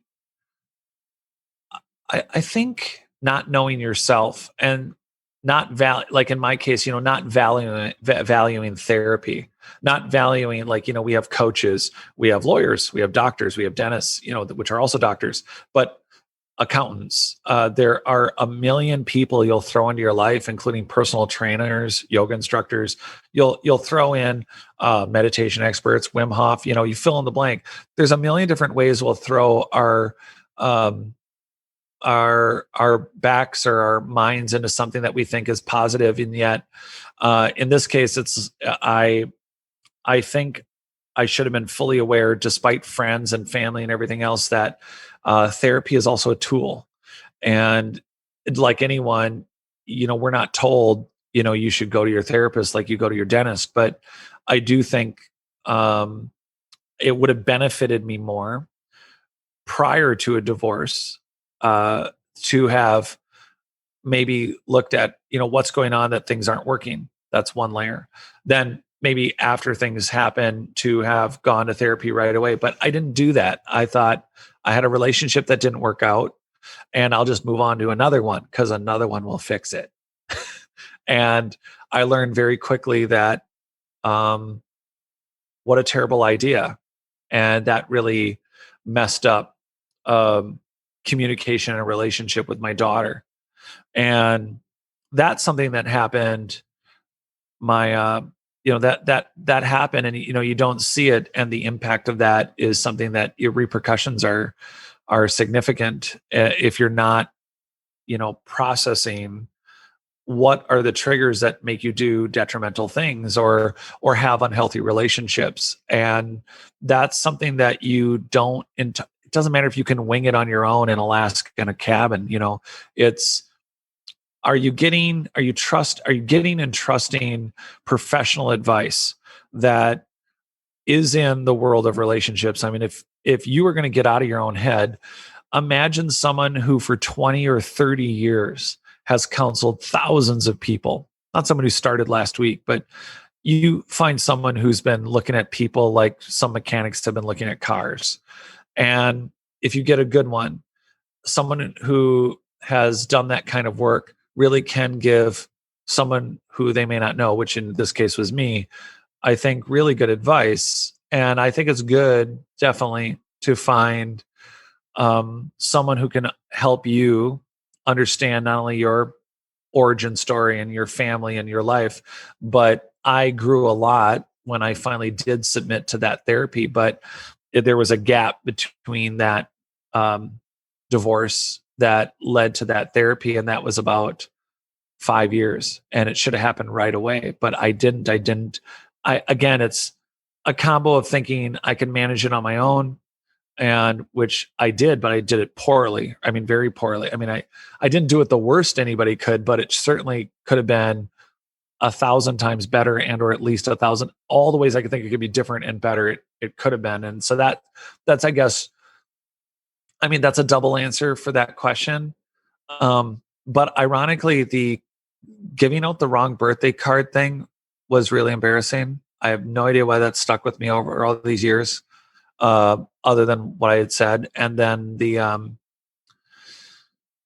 I think right up there. I mean, I don't really, I think that's an ebb and flow. I don't think it's really hard to nail it down to one thing, isn't it? Yeah, that's fine because a lot of people have multiple. I had multiple answers for these questions, so don't worry about sticking to one thing. All right. But yeah, just to touch on your point of divorce, I've had to experience that too, and I agree that having a therapist of some sort, even though that like maybe we don't see it at that time, like yeah, it probably would have been beneficial. But hindsight's 20/20, right? It's behind Right. us. It's already happened. But the therapist thing, I mean, you never really think about it, but even if you have a friend for 20 or 30 years or whatever, and they may know you inside and out, and they've literally may have lived a good portion of their life in a way connected to you in a way that nobody else could maybe answer questions for you, and all of it may seem really solid. You're the only one who keeps bringing you to the rest of your life. And a good therapist has a way of, in what is now incredibly positive experience, is a very wise, and I got connected to a very wise and experienced person who was close to retirement, and I was one of the last people they saw, and their knowledge base was so significant, and their and part of it has to do with, are you willing to listen, to trust that you're hearing good advice? So not believe blindly, but discern. Right or wrong, have you done enough things to be able to discern that you're hearing someone tell you things that you weren't open to before? But it's not about them convincing you that they're right. It's hearing truths. There's facts. And these people can do it with emotions, like I can do it with remodeling the superstructure of a home, or doing research into the science of our past. And they do it with emotions and our relationships, friendships, family, or otherwise. And there's some really great ones out there. Yeah, so, and you'll know it too. Like when talking to the listener, like if you get a bad counselor or psychotherapist or whatever, like your gut will tell you. Like yeah, unfortunately, they describe it as dating. Like, you got to date your therapist until you got a good one. Mm-hmm. Yeah. All right, question number 8. What is your greatest fear? How did you overcome it, if you have? I think it's an ongoing issue, which is knowing what I know about what I think is a holistic human life. And the issue is for me to see it. And I don't mean like, why am I not floating 1 foot off the ground and reach nirvana? But it's okay. I know I should eat X, Y, and Z today. My body's going to be off. Don't do it. And then I'm eating it anyway, and suddenly and I don't just mean food. I mean, again, that brain entrainment, the food for fuel. I'm not going to go, I don't like eliminating the idea that I'm going to go work out because I owe myself a workout today. No, that's why I climb. I don't have to look at it like that. And the mechanics of how I look at movement and exercise and meditation in reference to how I look at the brain entrainment of it. But what does a full day for me look like? And it's a constant, like, my fear is not ongoing it's terrifying, but there's a fear of how do you ever overcome it is the question I have of myself. Is there a point where you overcome a fear and of being able to kind of, to develop on all these fronts? Do you just give up? And I wonder, it's like, do you just give up and join a pool league and take Fridays off? And, it's like, maybe I'll get to Grand Canyon, or maybe I'll get to, the highlands of South America and do the research I'm saying. And it's like, well, it'd be cool to just, I don't know. I've always wanted to get another dirt bike, and I could just be a really good racer. It's like, so and I don't have it's not a question about what I'm doing, the research I'm doing, or where I'm going. It's, am I doing it fast enough? Maybe that's part of it too. It's how do you live it on a daily basis? Not just talk about it, not just research about it, but how do you incorporate the activities? It's like the essential oil program. It's like, I've been meaning to make a new essential oil lotion batch for about a month now. And there's no rhyme nor reason why I haven't done it. It's like, it's something I never run out of, yet for the first time in the last 5 years, I've run out. Like, I just have to spend 45 minutes in front of the stove. It's not like I'm going to sit down and watch TV for 4 hours and not have the time, but I feel like I can take an inventory of my last few weeks and go, why have I not? It's literally like brushing my teeth. I need to go make this new batch of, essential oil body lotion, because I'm very physically active, and it's very healthy for me. And I'm just, why would I not do that? Why am I just not refilling the radiator fluid in my Ferrari? Why am I not doing that? And I don't think there is, in my case, I guess if people are wondering, I hate bugs. I don't scream like a little girl, though. I've been doing historical remodeling. I have to deal with cobwebs, ironically, all the time. When I was 5, I had a tick get stuck in my head, and it felt like a hairball. And my parents told me what it was. They made the mistake of telling me that a giant bug had buried its head in my skull when I was 5. And I was so terrified and pissed off. And they brought me over to the neighbors, because my parents don't smoke, they don't drink, they don't do anything. But they got a cigarette, and they said, yeah, if you touch it with a cigarette, it'll unbury itself from his head. And I was so grossed out. Anyway, eventually they figured out that they couldn't get it out of my head, and I had to sit in the car while they drove to a hospital. And I will never forget that they had to dissect the tick out of my head. And then they showed it to me on the tray. I don't know why the doctor had to show it to me. And I'm not a huge fan of, ironically, I can go camping and lay out in the woods, but don't give me the middle of the road. Don't get it. All I can say is that I really don't like bugs, but I don't have an incapacitating fear. I think bats are cool. I think bugs should not have fur. No bugs should be so big that they have fur. I hate bugs. So if we're going to go down to fears and what am I going to do to deal with it? Like, for instance, do I think about going to places with cockroaches that are the size of small interbred poodles or little tiny doodle rocket? Yeah. I'm like, why are bugs that big? Camel spiders. Who the hell likes camel spiders? I could go on about, wow, I'm going to do archaeological work where these things exist. And I'm not a huge fan. And I don't want to wake up with a camel spider on my face, like some friends have come back from Iraq and told me. I don't want to do that. So, not a huge fan of ticks, bugs, but at the same time, I'm not one of those people who have a fear of snakes, for instance, where they literally, or mice that they have to jump up on I don't have any fears like that. Claustrophobia.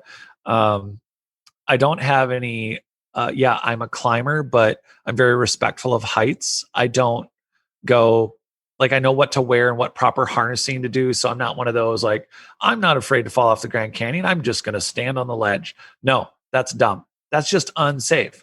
Saw I feel someone like, do that this past summer. yeah, right. Standing on the edge of the Grand Canyon, well, outside of the guardrail.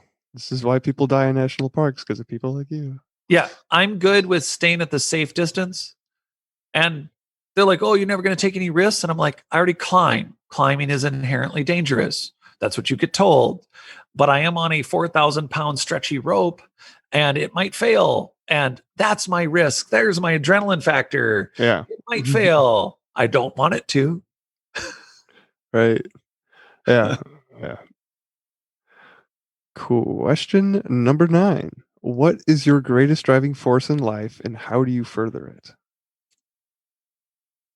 Literally working on it. Write more books, do more research, show up, do the work.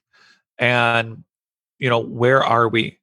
Were we part of a giant ancient megalithic? It is 100% clear to me, based on our megalithic structures, our polygonal construction, ancient engineered soil. There's no way that this planet did not have a worldwide society that we do not have eyes or a history on. We do not have a lineal past from caveman knuckle draggers to where we are today. Our cell phones and this technology is not the most advanced we've ever been. It is very clear that we were very advanced once in the past. And it is through a society that in mass no longer exists, but we have questions with these UFOs. We have military UFOs. We certainly do have a program that's secret, but it doesn't explain all of it. And the reality is that our past is in our present and in our future in some of these UFOs, because again, I do think they represent a missing ancient human past that represents survivors that we don't recognize as our kin, but still call, like, we have 150 tribes on Earth that we leave alone. 150 tribes that if we went away tomorrow, they have Eolus, Neolus. They would look like they were hunting woolly mammoth, and their campfires and their sites would look just as primitive in 100,000 years as the stuff we dig up now. But alongside that, it is very clear, based on the research I've done, that we have nothing but more and more and more and more questions, and genetically weird abilities, our consciousness, our collective consciousness, where our mind is right now.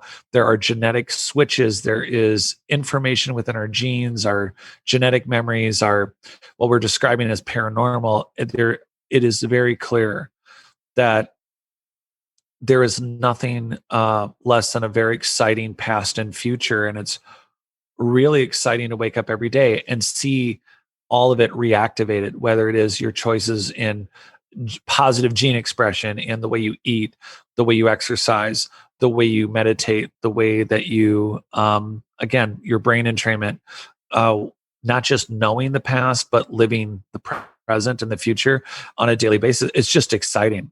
I hope I'm making it sound exciting for people. Is this exciting? Yeah, I was gonna ask what is your opinion with what's going on in Antarctica? Like, you mentioned that we have all these tribes that would if we disappeared, we quote, like, modern society or whatever, they would still persist with no problem.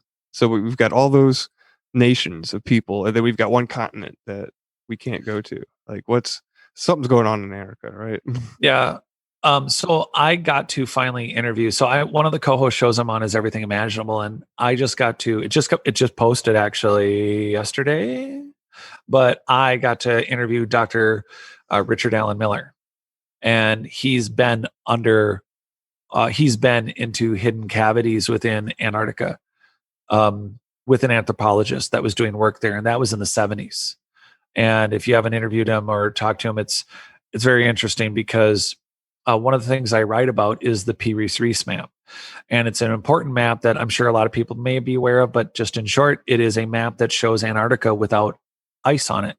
Now, Charles Hapgood and a group of Air Force cartographers did research on this map. It's a map that is part of a world map that was torn off by an admiral that had collected a lot of ancient maps to update their military at the time. And Admiral Reese is from Turkey, and it's called the P. Reese map.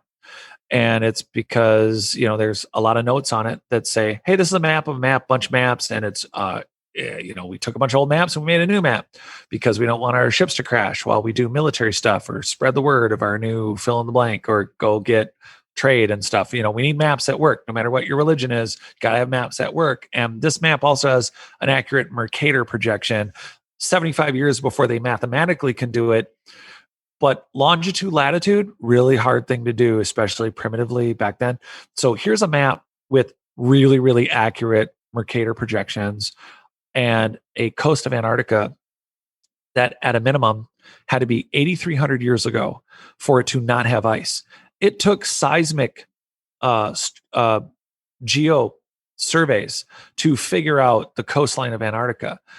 They have a map in 1516 that's showing the uniced coast, accurate inland with rivers, and as they wrote the book, Map of the Sea Kings, which is a great study on this, there's no way they could have done it. Somebody did it aerially. Someone had to have photographed it aerially or ancient satellites. And they would have had to do it from space or air to get the accuracy that's on this map. Why is that in a map in 1516 of Antarctica, unless Antarctica was populated? And Dr.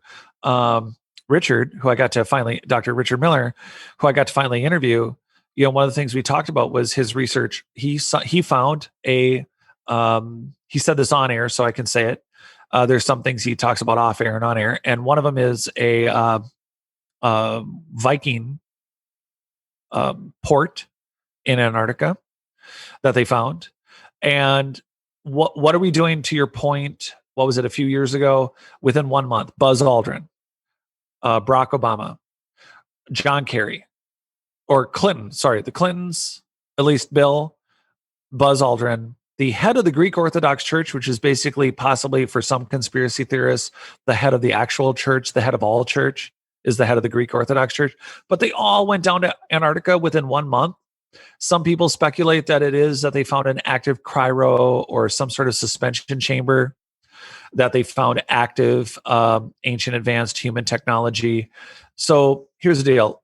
People keep looking for large structures, and nanoarchaeology is going to be the future. DNA sedimentary, like remnants, they're able to piece together DNA. They've been able to piece together what ultimately will be nano size to, you'll be able to piece back something that's been crushed or disintegrated by bits that were granular. And with quantum computing and where we're going, it's going to pretty much look like Merlin-y magic to piece back a site that has multiple layers of melted, dead, burnt, destroyed, or reconstituted or repurposed and adapted objects over thousands or hundreds of thousands of years. And that's coming. But Antarctica represents a pole shift. And when we look at pre-Mount Toba, so here's the number. Everyone's like, oh, the biblical flood, 11 to 13,000 years ago. Well, we're calling that the Younger Dryas. And then we think, oh, well, all this advanced stuff we're talking about, these giant pyramid cities and the tens of, and I think many, many more people than live now. So I'm talking a much larger human population than we have now. Very well supported. Everyone ate. Everything was fine. There wasn't not too many people on the planet. But it's not the 11.5 to 74,000 years ago. At plus or minus 75,000 years, there was a supervolcano that went off in Indonesia called Mount Toba, and it caused a massive global nuclear winter. It's said that the genetic breeding populations of humanity reduced to a pair of 6,000, follow this number, 6 to 26,000 breeding pairs. And publicly, Standard Academia says Denisovan and Neanderthal bred with humans, and a mystery 14% human that we haven't ever figured out what that is yet. All of them bred on record 55, 60,000 years ago. But I really think that number all goes back to that 74, 75,000 year number. And so global polygonal earthquake muting, seismic metastructure building, piezoelectric, ancient engineered soiled people are managing this entire globe as we know it pre 74,000 years ago. And I think there's a lot of evidence for that. But all that aside, you have a society that's mapped Antarctica at a minimum to 8,000, 9,000 years ago. That's just when the last ice sheets probably covered it again.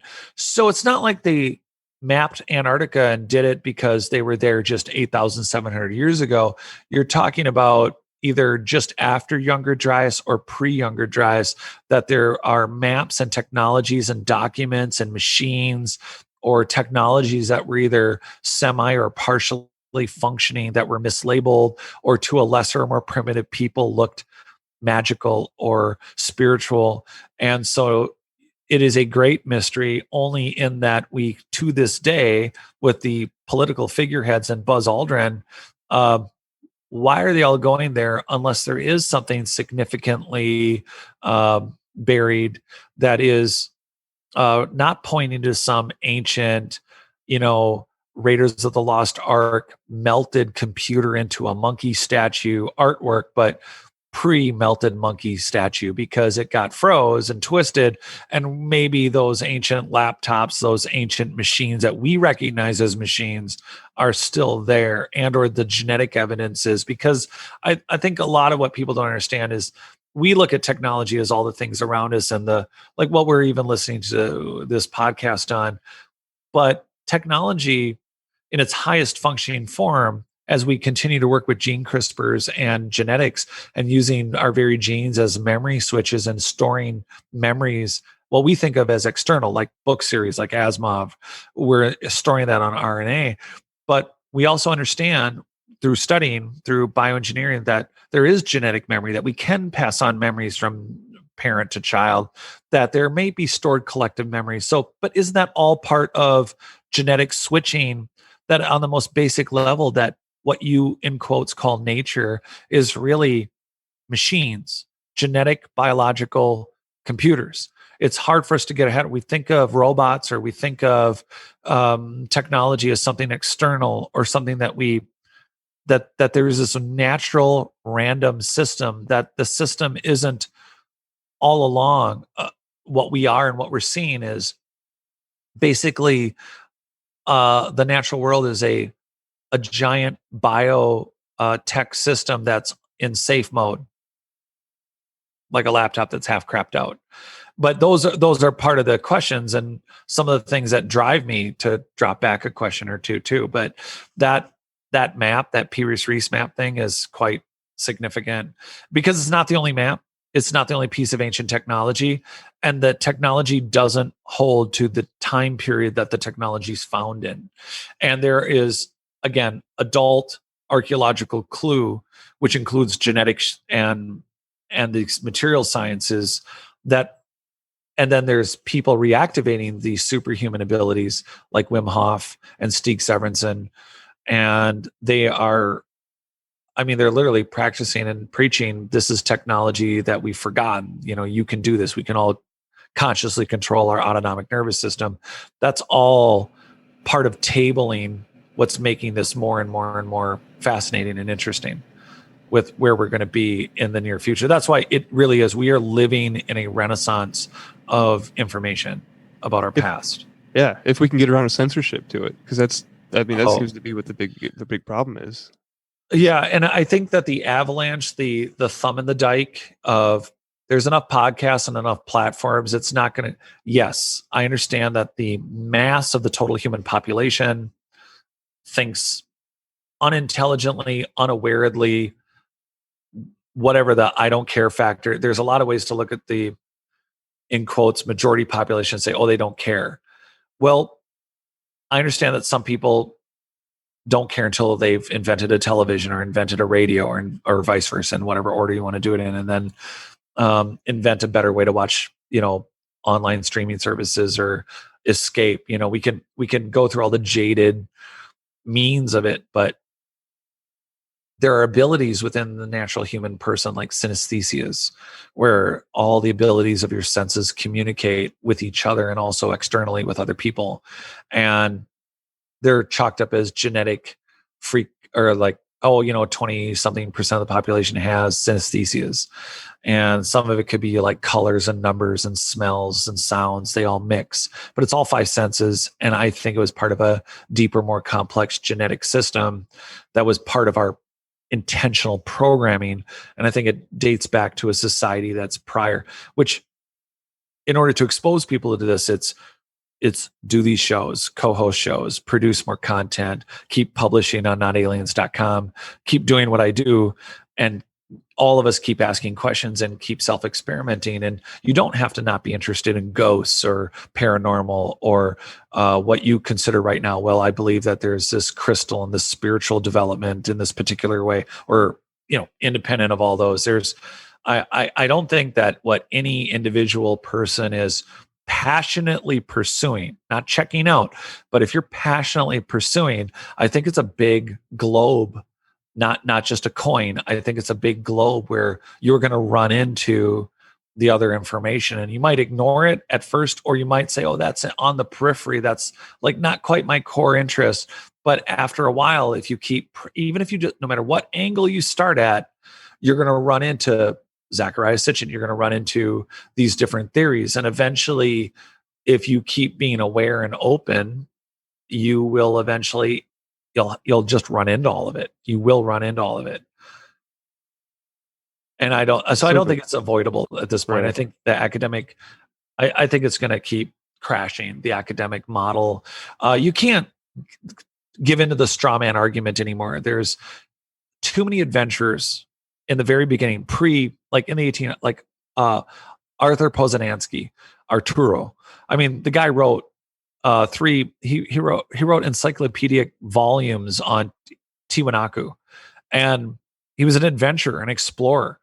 It's like saying who peer reviewed Leonardo da Vinci and Michelangelo and Picasso. Who is their peer reviewed advisors? I mean, get off of it. I mean, it's just don't. My personal advice, not that we're getting to questions here, but it's on it. But side note is, don't wait for someone to give you permission to pursue what you are passionate about. And certainly don't wait for someone to tell you that you have to have this degree, or go get the degree if you're going to go into medical practice. It's first off called the practice of medicine, but go get the official degree and make sure you're working within a licensed system.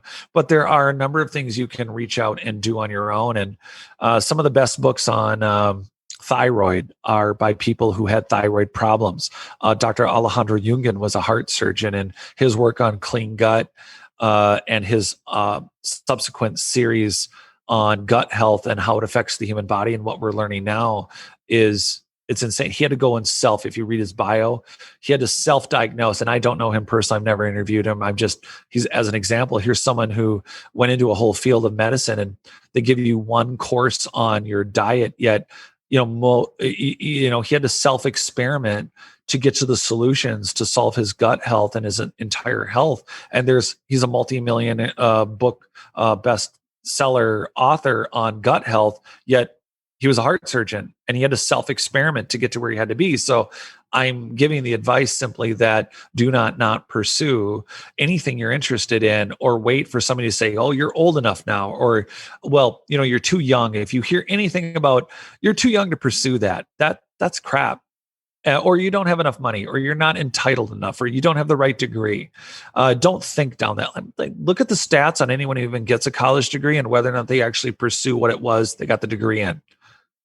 It's just, again, there's lots of valuable reasons to go to higher institutions and learnings to learn certain things and to get certain methodologies and disciplines. And it's a great place to explore a million different things.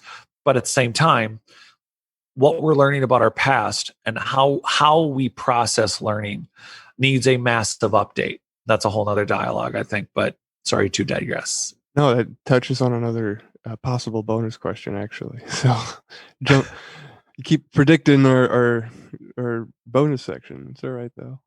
Predicting what? Our bonus questions. I didn't send those to you beforehand, but we do have other questions if we do get to them, but that's okay. Well, yeah. So where are we at? We are on question number 10. Who were / are your role models and why? Oh, super easy. My grandfather, my mom's dad was a tank commander in World War II. So you have to picture, I'm in first grade and I start hearing the stories. My grandfather landed in a tank in the 7th Armored Division and 13th Tank Battalion at D-Day. During that landed at D-Day, made it through Belgium and Holland, back to France for Battle of the Bulge, and was in a tank to Berlin. my fascination, and then he comes back and becomes a detective for the Burlington Northern Railroad, and I've actually written about it, and I was hoping to. That's a side note, but my grandfather was could think ahead playing cards. He spoke French until he was 8. He he was within 3 generations. Paul came from France, but he grew up on a farm, and my grandfather was just a character. So for me, everything I could learn about World War II. I had a best friend in the neighborhood, and we would challenge each other about, did you read that book already? And by reading in second grade, it's look at all the biggest picture books. So it was read the captions in all the biggest picture books, right? Because you could process that. I'm not reading deep literature on the Nazi party or whatever, fill in the blank. I don't understand the politics of Winston Churchill and Roosevelt, and I'm not understanding, I'm not in second grade. I'm just finding the coolest, craziest pictures of flamethrowers and tanks, and and I'm looking at the trench layouts, and I'm going back to World War I and looking at the lines of trenches to whatever. I started just devouring anything I could about the history, and then from there it turned into the Three Musketeers and what was going on in Europe, and what's the 100 Years' War, and what's the 30 Years' War, and why are these people fighting, and what were the Musketeers doing? And I start with World War II, and I just kind of went backwards and kind of skipped the Korean thing beyond the part where I was a fan of Douglas MacArthur. And so this is me developing my interest in world history from really first and second grade on. And I know nobody can see it, but I have a dagger that I have a German dagger that my grandfather took directly behind me right now. And I have his silk maps from what they were issued, so that the silk maps were incredibly detailed maps of France. And anyway, his work ethic, I painted his house. I will never forget it. I painted his house twice, and he would make me clean brushes for what felt like hours. It was probably 45 minutes to an hour, but he would make me get every bit of paint out of those brushes. And to this day, it's never failed me to know that it's not about just the basic level of intelligence. Take care of your tools, and your tools will take care of you. Your tools are your trade. That's a simple statement. The ethics around somehow doing a good job outside painting the house included how well you cleaned up. And I learned that as he sat in a lawn chair, and I hated every second of it. He made me paint that house twice. I painted it when I was 14 and 15. I painted it 2 summers in a row. And he made me do it with a brush, the whole damn house, not a roller. I had to brush the whole exterior of the house. How long did that take? Yeah. Oh, thank you. Yes, it took me, I think, 8 days. It was a 1.5-story house in St. Paul, and in an old neighborhood, and they had the house for 50 years. And it took me, my grandfather, by the way, sleeping into him was about 4:15 a.m. Oh my. So we were sitting and having breakfast and listening to a very famous radio channel, WCCO. And we were doing that in the 80s, sitting there at 4:30 in the morning, and we had to get going to get our day going. And I was outside painting that house until I felt like it was almost dark. And then I would go down to their creepy St. Paul basement, and where my mother said when she was young, he killed a few chickens, because that's where you process your chickens. That was still happening when she was a kid. And I would have to stand there over the cobweb-infested ceiling that I was not a fan of, as you already know from my 5-year-old tick story. And I'm cleaning brushes, and he would not let it go until they were perfectly clean, all of them, and the trays. And that really stuck with me later. And what blew my mind continually as I grew up and got older was how that the brush cleaning fell over into not just cleaning and keeping tools clean, but how it made me discern and look at whether it was a paint job or a trim or a remodeling project or anything. It fell over in that zone where I thought it made me really discerning about what's good enough, if that makes sense. I think that's huge, personally, is discerning, not good enough to just half-ass it, but what's really quality work, whether it's the cleaning part, the execution of the actual work. It made me aware of it. And I had no idea what a better work ethic I had overall because of the way he worked me every day. I never even thought of, I mean, I had 7 lawn jobs when I was in 7th grade. I ran around. I mean, we had a family that was very practical. We didn't have a lot of money, but we did every free thing you could, and we went where we could. But I knew that, well, if I wanted extra money, I had to go earn it. But doing something well, doing something discerningly with a quality effort took training, and that training for me, I feel lucky. I had a grandfather that picked up on that. And there's a lot of layers to him as a human being. And it was very much a contribution to who I am today. Yeah, that's an awesome answer, awesome story. I think that the types of lessons and how we learn them from people like our grandparents is something that is kind of something that you don't really hear about too often nowadays with the youth.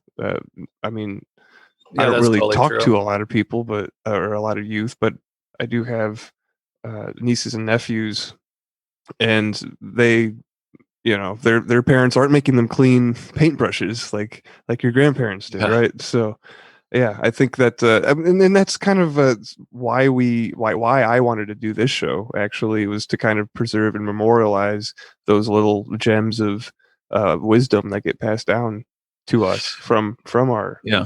our ancestors. So He would ruthlessly beat me at checkers also when I was young, to the point where I was crying. I got so mad. I was so mad at him. And it took a long time. The fact that he had the balls to stick with it and not let me win. I eventually joined a chess club when I was in 6th grade, but I remember my grandfather ruthlessly, like, the issue wasn't that he wanted to beat me. The issue was he wasn't going to let me win just because I was old enough. I think he knew at the time. I didn't know. I didn't want him to let me win, but I wasn't mature enough, or nor could I articulate that I was mature enough to be a good loser. I remember crying. I remember being so angry. I was crying, not because I was sad.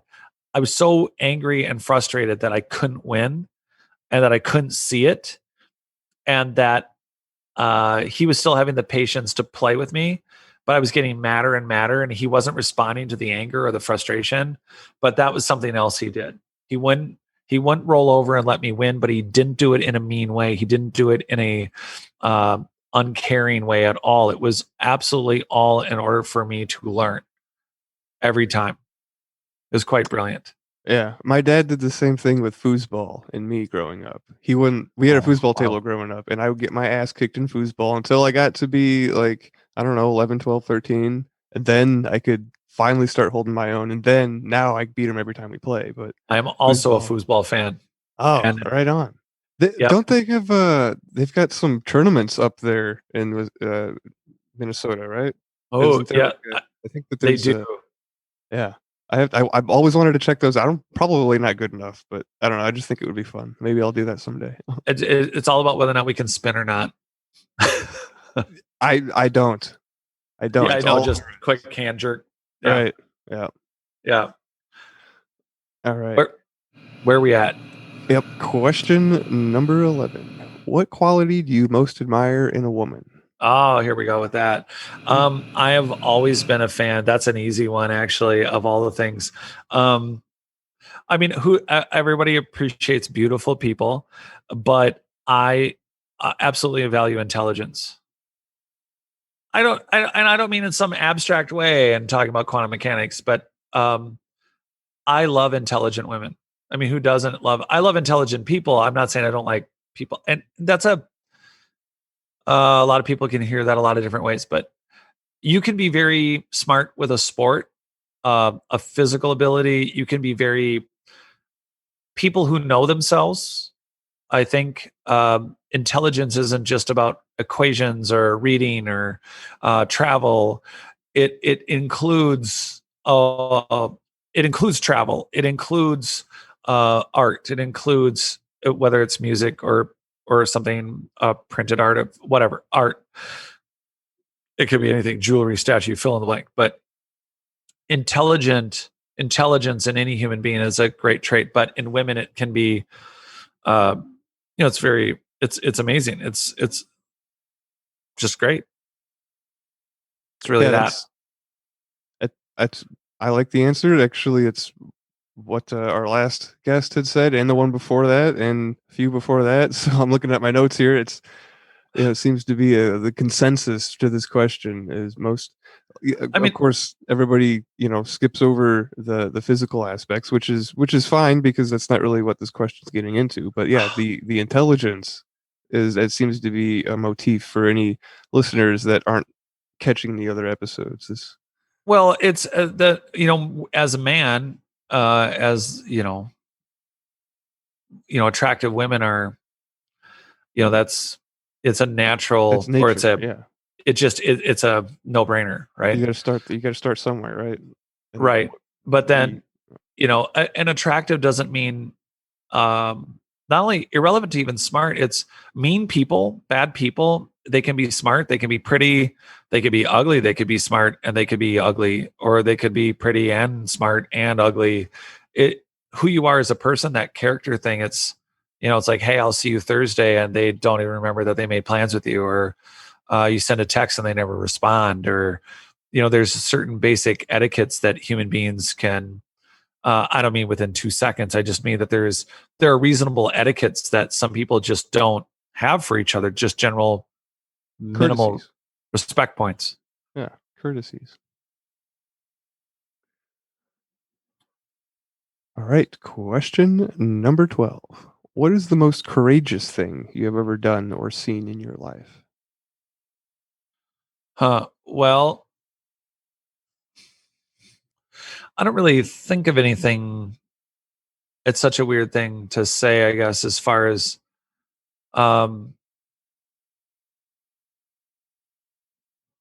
one could argue it's divorce.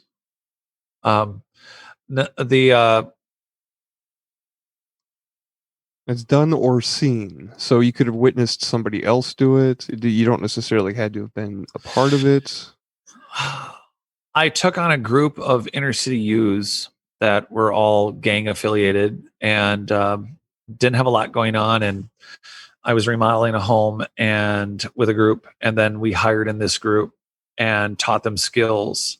But that didn't also include a trip to the ER for one of them that needed to do checkups because he got shot during the time but during the time that he worked with us, and was homeless, and I got him a place to live. And then the entire group, teaching them a skill set that ultimately led to one of them being a caretaker of an apartment building. And then I decided, that working with groups like that, I did that for about 6-7 months. And then we hired then I got another group, and they were meth and heroin addicts, and I tried to help them out. And, you have various levels of success. And then, I've had various youths that I've taken care of over the years and try to contribute and help. And then as a landlord, you got people who are like, hey, I need a break, but there's a break. And then there's like, I need 3 or 4 months worth of help. And I don't really think of it as anything out of the ordinary or out of the,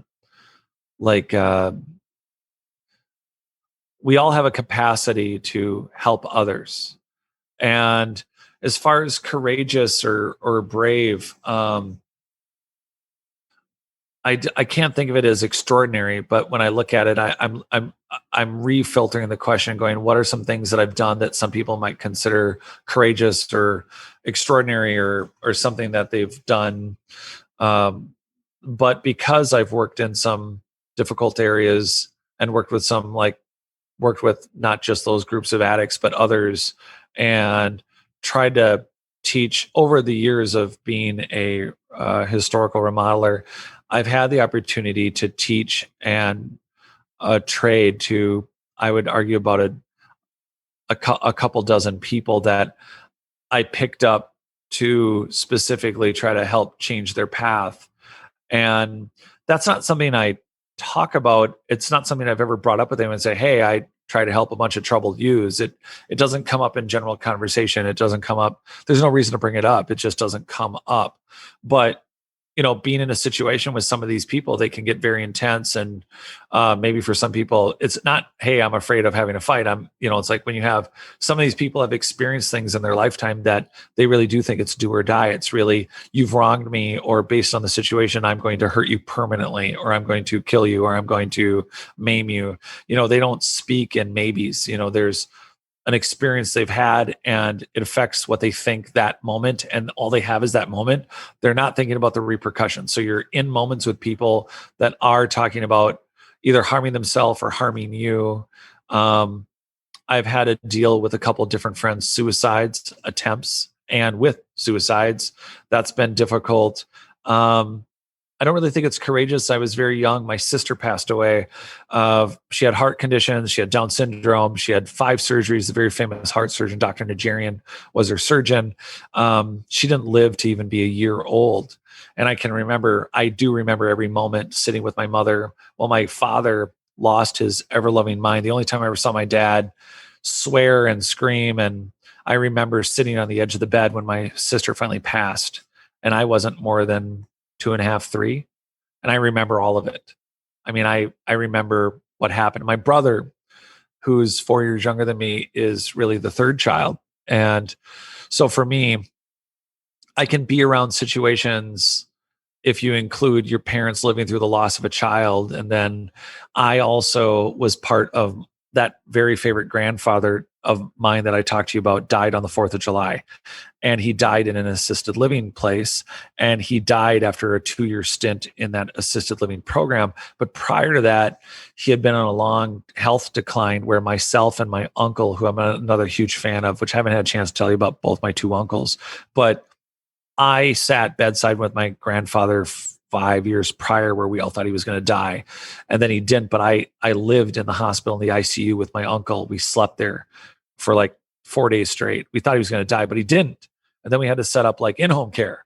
And then we set it up. And here I am at 19 brushing my grandfather's dentures and being one of his care assistants, and realizing that, wow, this is quite a thing to be your grandfather's care assistant.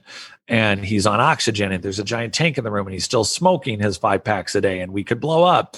And I was part of that care program with my mom and my uncle. And that went on for, again, ultimately ended up with other PCAs and assistants, but I was one of the care people that had to be there all night, all day. I had to do things that a lot of people maybe haven't done in their life. So, lost a sister when I was really young, and dealt with the grief and the family and all the, with that. My parents got divorced after about 25 years of marriage.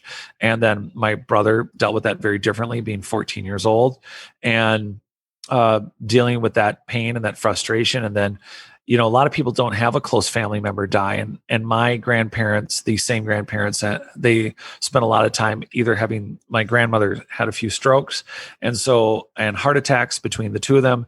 And I spent a lot of time going to ICU throughout my preteen and teen years, where I thought that was a normal thing.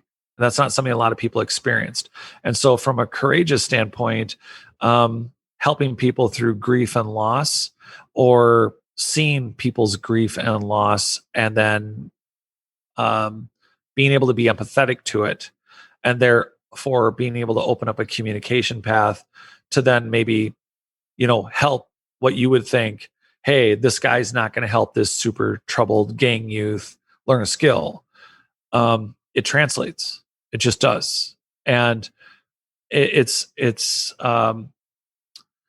traveled into my adulthood, where, I had an ex almost commit suicide, and I had someone that was very close to the periphery of my family, commit and follow through on it. Someone that I was close friends with. And I don't know what courage really looks like. I can point to a number of these difficult situations. Like I can put a whole category together. Both my uncles are larger than life humans. Both passed early. one uncle died at 42 of a massive coronary, and he was brilliant and amazing and a self-starter and a PhD in horticulture and great salesman, larger than life guy. My other uncle was an assistant principal, was one of the first people to ever work with Steve Jobs and Apple for computers within a school system. I was exposed to them, I think, before many, many people around the whole country. And this man, larger than life, a football coach, head of math, longest running administrator at school, died at 54, 9 months after he retired. And so I think in a lifetime, for proximity of health issues, death, divorcing, but complexities of those relationships and what they look like to me, from being a 3-year-old and can remembering your dad throwing diapers and asking what it was all for, and going to a funeral where all the people I love are there at 3-ish, watching. Maybe I was closer to 4, 3.5, but knowing that there's a celebration, starting so young that I know something sad happened, but I also know here's this my relationship to the explanation when I was very young versus the experience of living a life after. And there's a lot of nuances to it. And maybe we don't have all the time in the world, but yeah, I think courage is something that, facing financial disaster, facing divorce, facing business relationships that you thought were like a marriage, you thought were going to be successful, and having them fail. In my case, 2 and 3, I guess, if we're going to get technical. But the reality is that I think courage is it's an interesting question, obviously, because it's how you pick up or how you learn and how you move on. And there's a lot of different facets to it. So I don't know if there's any one moment of, stopping the falling building like Superman, or if it's all of these things that collectively that I've seen and that I've experienced, and how I've seen it affect my cousins, and how I've seen, like my uncles dying at the various times that they did. And then my grandfather, who I was a part of his entire end of life process, less so for my grandmother. For her, it was just I visited, and my other grandparents and their lives. And all of it is something that I know that a lot of people, they don't have a life that involves those kind of hospital visits or those kind of care situations. And so I think it's a benefit, at least for a life perspective for me. But I don't know, it's always hard to say you're sorry if you didn't, or in a sense, there's like some fundamental emotional basics, I think, with any friendship or relationship, where just having a friendship where you can talk about being wrong, and or having the courage to make that phone call and say, I'm sorry. And even if you don't know why, or are you willing to deal with the grief until you learn and can understand why? There's always that. I think people's relationships are very complex, but I don't have anything that stands out as far as the question goes that is, beyond those points. I mean, I've definitely proud of helping the groups I have, and also the young people I have that I've helped over summers and teach skill sets and help bring into adulthood. That working with troubled youth and people that have addictions, I mean, that takes a lot of strength to go to be with those people and try to work with them, and then also seeing a loved one and being there towards the end of their life, and for that whole process, that also takes a lot of strength. And to me, strength is a precursor to courage. So I love all those answers. Yeah, I was there. I mean, I was physically there when my grandfather died. He had been wasting away, and he had needed, ironically, it was 4th of July. It was a hotter than hell day. My uncle was still alive at the time. My mom's brother, and same tank commander, detective grandfather. And he needed a bedpan. And I got the bright idea that I'll just swing in, since it's 4th of July and everything's closed, as the 90s, I'll just swing into a hospital. I swung into a hospital that was en route to where he was living. And I said, hey, can we buy a bedpan from you? He's in the assisted living up the street. And we realized that all the stores are closed and we can't get one. And they were like, here you go, guys. You just take it with you. So they gave us one of the plastics. So he said he wanted to use the bedpan.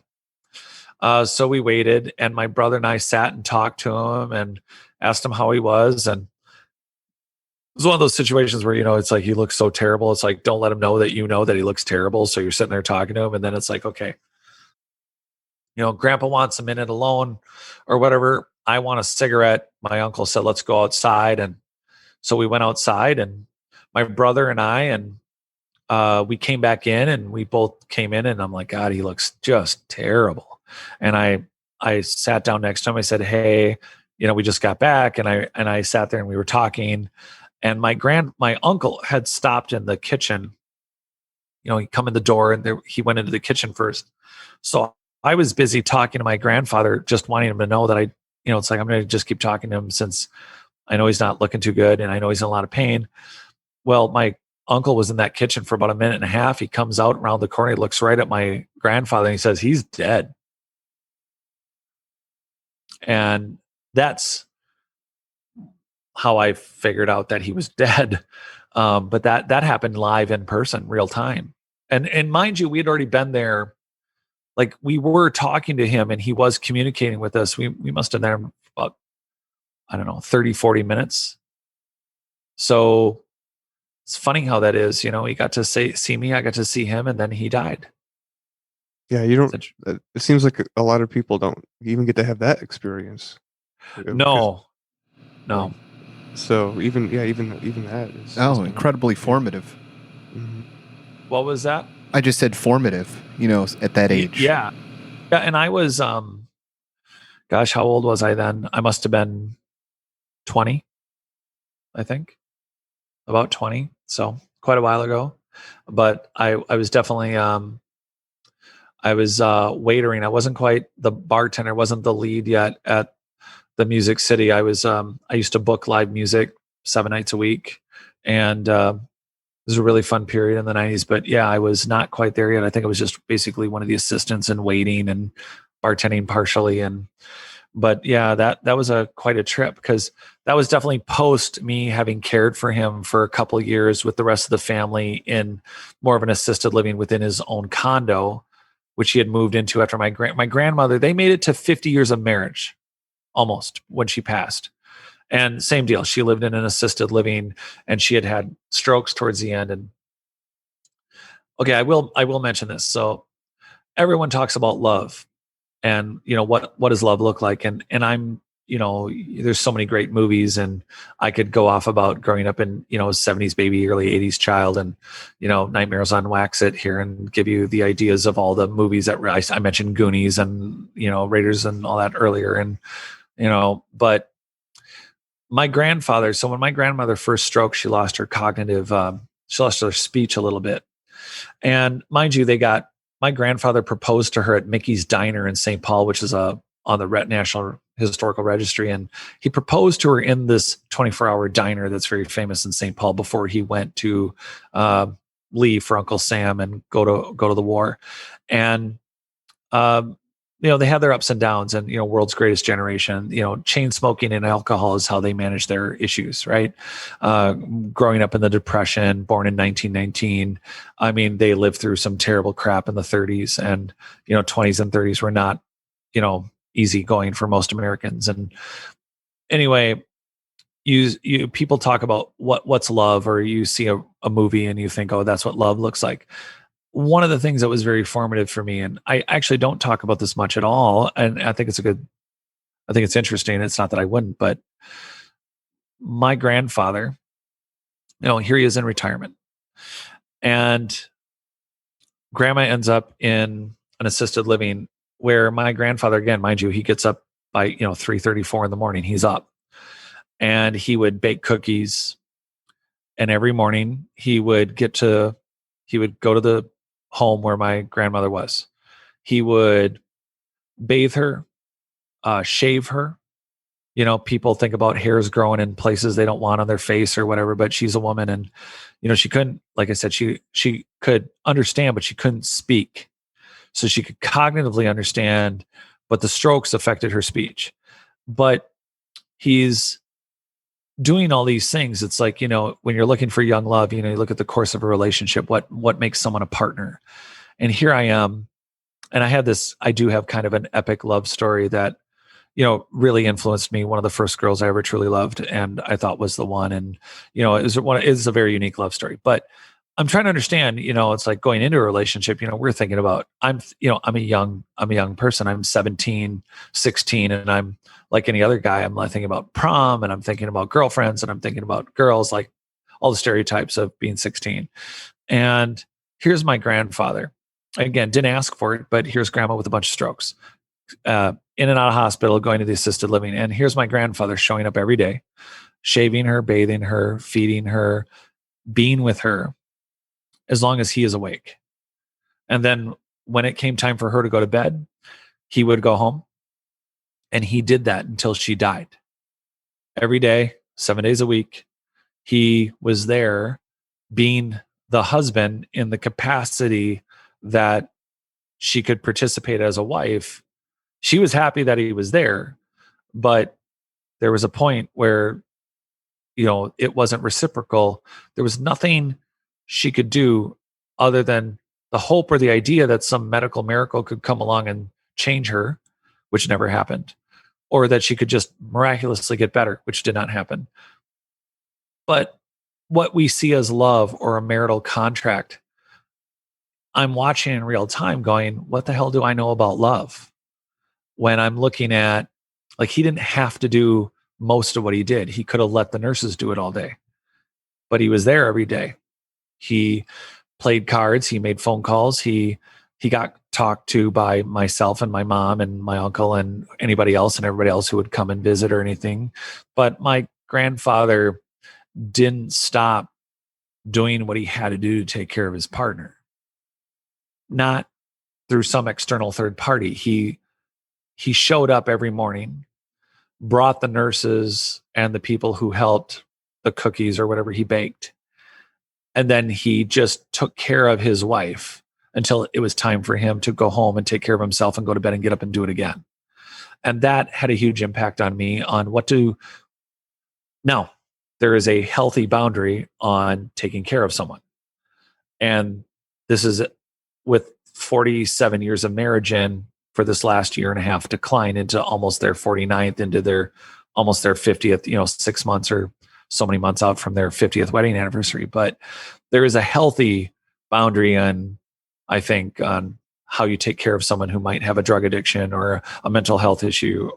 There are boundaries you have to develop and understand when you choose to be in a relationship with anyone. So I don't want this to get confused about different stages of relationships when you meet someone, but that's something that I guess there's some deep dives for you.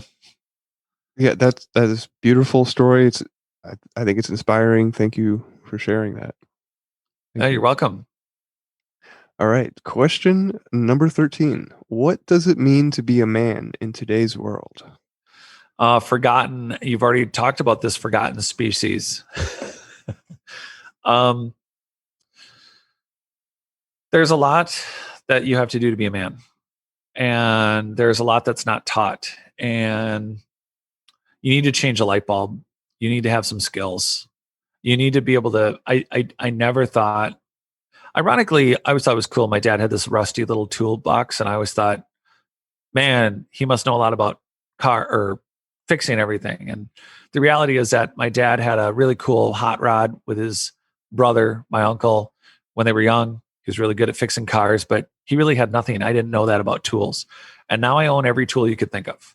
Like, I own a lot of tools. I could build a house. And I think that's like probably the extreme, but I do think men, it's a little stereotypical. It might be a little black and white movie-ish, but I do think that it's important that men, um, there's a borderline between being emotionally, uh, you know, present and caring to not detached and John Wayne, you not, um, as it would be described now as stoic. toxic masculinity. Yeah.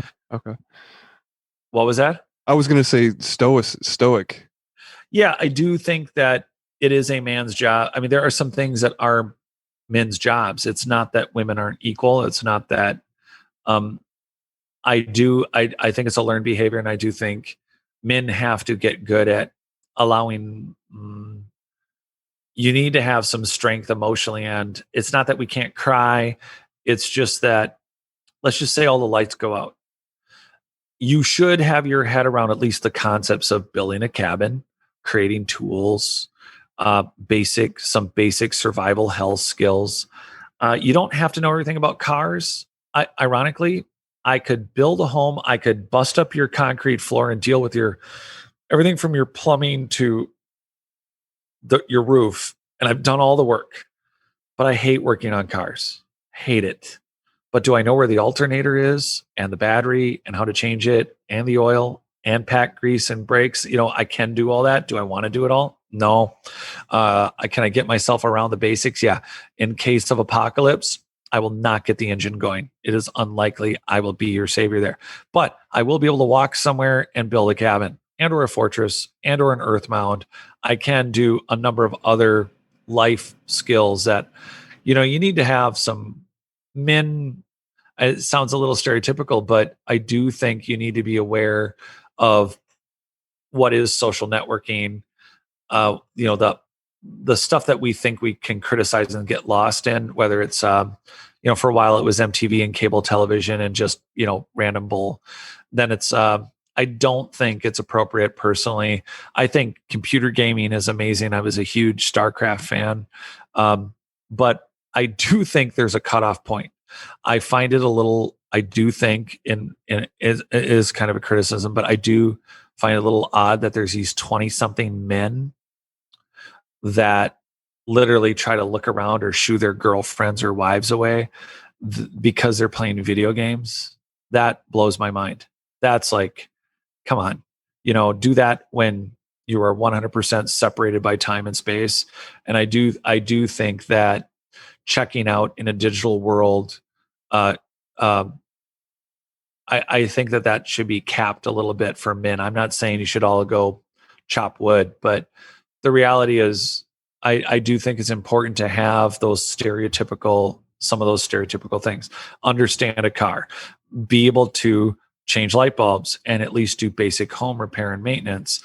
If you have the ability to pay for someone else to do it, be able to at least be discerning enough to judge the work. Maybe not completely, but just, have some patience and kindness, but some firmness too. And I hate the stereotype, but you should be able to carry your wife or girlfriend out of the burning house. Bottom line. And God forbid anything has happened to you or the wife where they are differently enabled and like the wheelchair or the way that they have to be cared for makes that task impossible. Then thank you. There's circumstances around that. But I do think it's very important for common sense is communication. Developing communication with the people we love is an ongoing witchcraft, I swear. But that goes back maybe into that therapist thing or having good coaches. And you can call your therapist a life coach. I mean, that's really where we're at. And I do think that it's a skill. And as far as men go, I do think some of those, we can lean a little bit into the John Wayne and a little bit into the modern Daniel Craig, James Bond. There is something to be said about being, good with pitching a tent, the basics around the car, honestly being able to carry the wife or girlfriend out of the burning building. I do think that's a necessary skill set.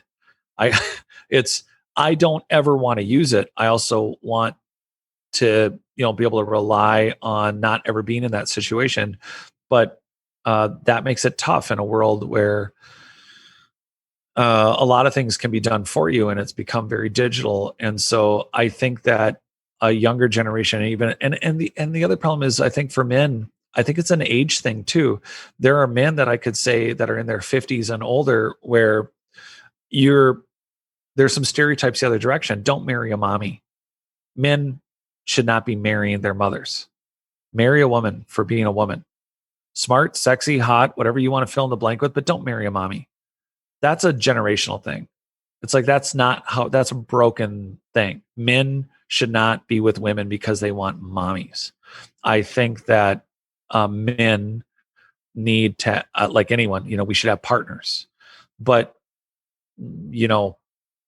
stereotypically, I think people get stuck in their ways. And I think that as humans, men or women, but as a man, I think it's important to continue to hone your skills, your basic survival skills, your basic common sense skills, and your physical health as a man is important.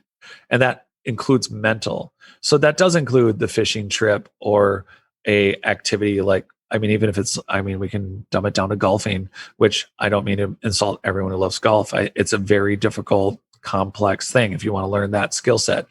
But I do think that it's important for men to meet some self-evident man skill sets. And then beyond that, developing yourself as a person and in a partnership includes finding out what you personally need in a partner and being able to communicate that. So open communication, and whether it's in friendship or partnership with a life partner, I think it's important that we actually, as men, don't just chalk it up to the Sunday fill in the blank sporting activity or event and check out.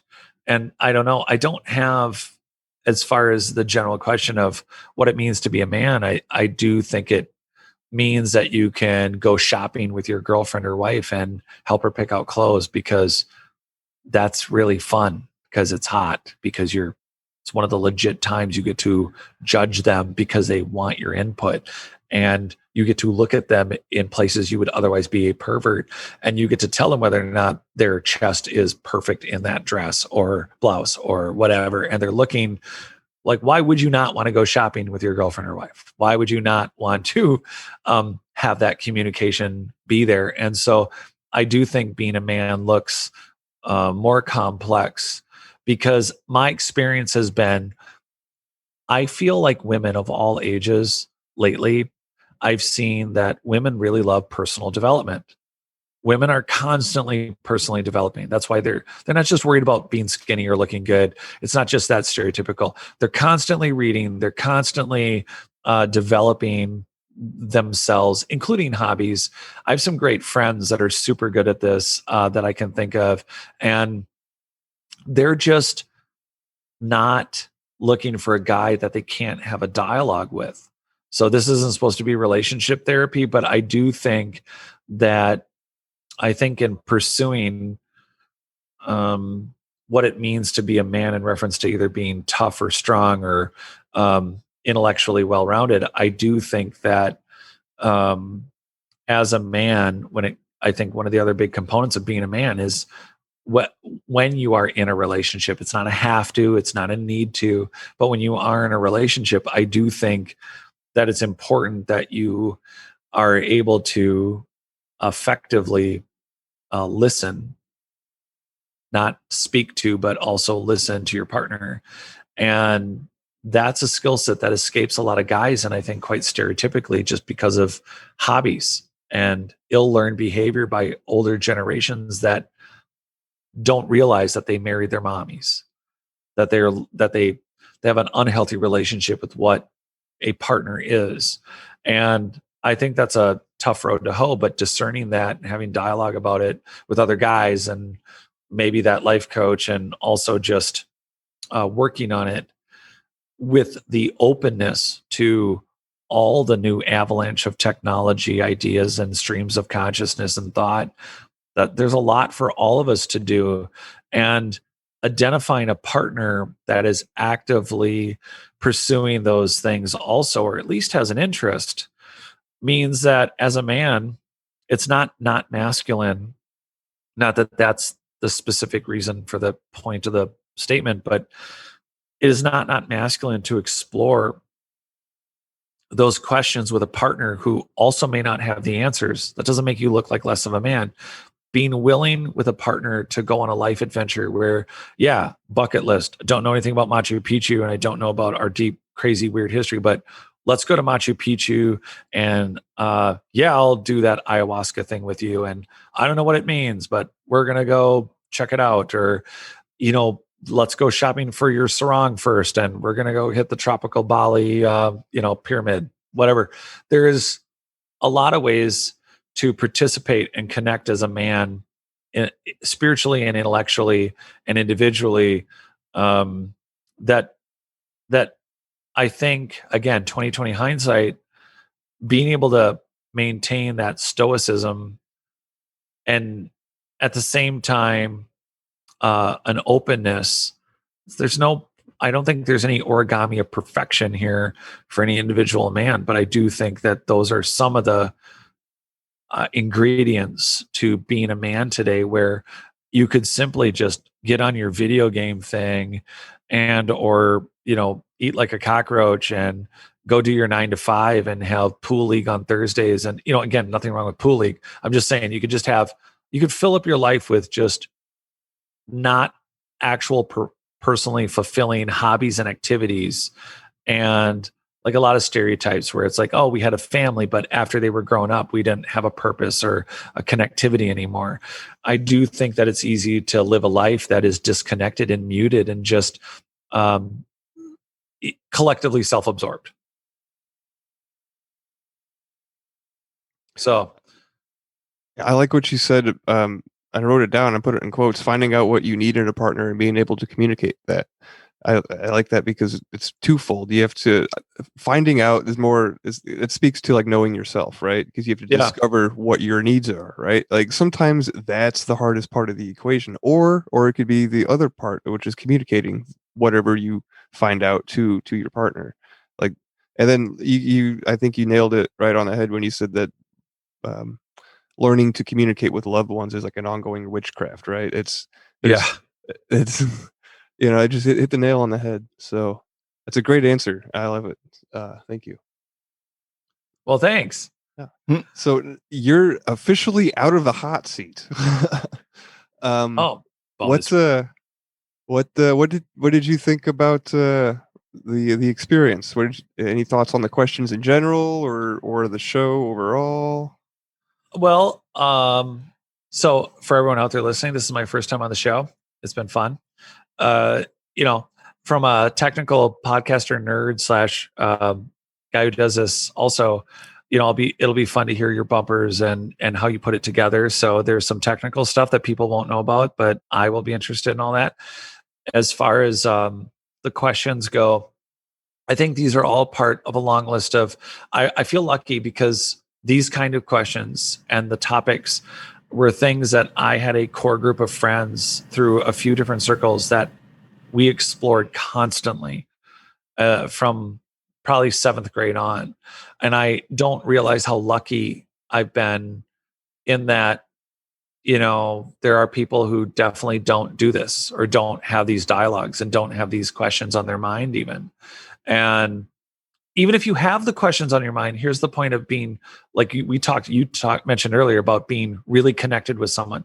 Even if I don't know you and we meet at a party or a gathering or somewhere on the street, connecting with someone back and forth allows you to improve your very own questions for the future of your own life experience. You might get an answer to something you've had a question about your entire life, which is only going to lead to another question. And even if it doesn't lead, just living with the completed answer will eventually evolve you into you will run spiritually and physically and consciously into a new question by just being in a new, level or place. It doesn't mean that it even goes up. Like I said, I think really what we do is we hit hills and valleys of peaks of consciousness and of connectedness to the collective human consciousness. I do believe it's a hill and valley thing where some like an equalizer where you see all the different levels pop up, and sometimes I feel like you can maintain it and some drop in the middle. And I do think it's more of an eigen value, more of a wave. Yeah, it's a cycle, frequency. Yeah. What else do you guys do at this point? What else? Or what else? Is there anything? Of course, we're going to mention a few of your accolades in the intro, but is there anything that you specifically want to point the listener to, such as an upcoming project or Rockfin page? Yeah, so go to notaliens.com. I have a member area. By the time you sign up, it'll cost you like $260 a month, but it includes a lot of exclusive content, interviews, research, tons of photos, ongoingly updated, and the audio version of my book. It's Not Aliens, Worse, It's Us, Discovering Our Lost History. And the reason it's in the audiobook right now is because my book is being it's going to be republished with a large publisher.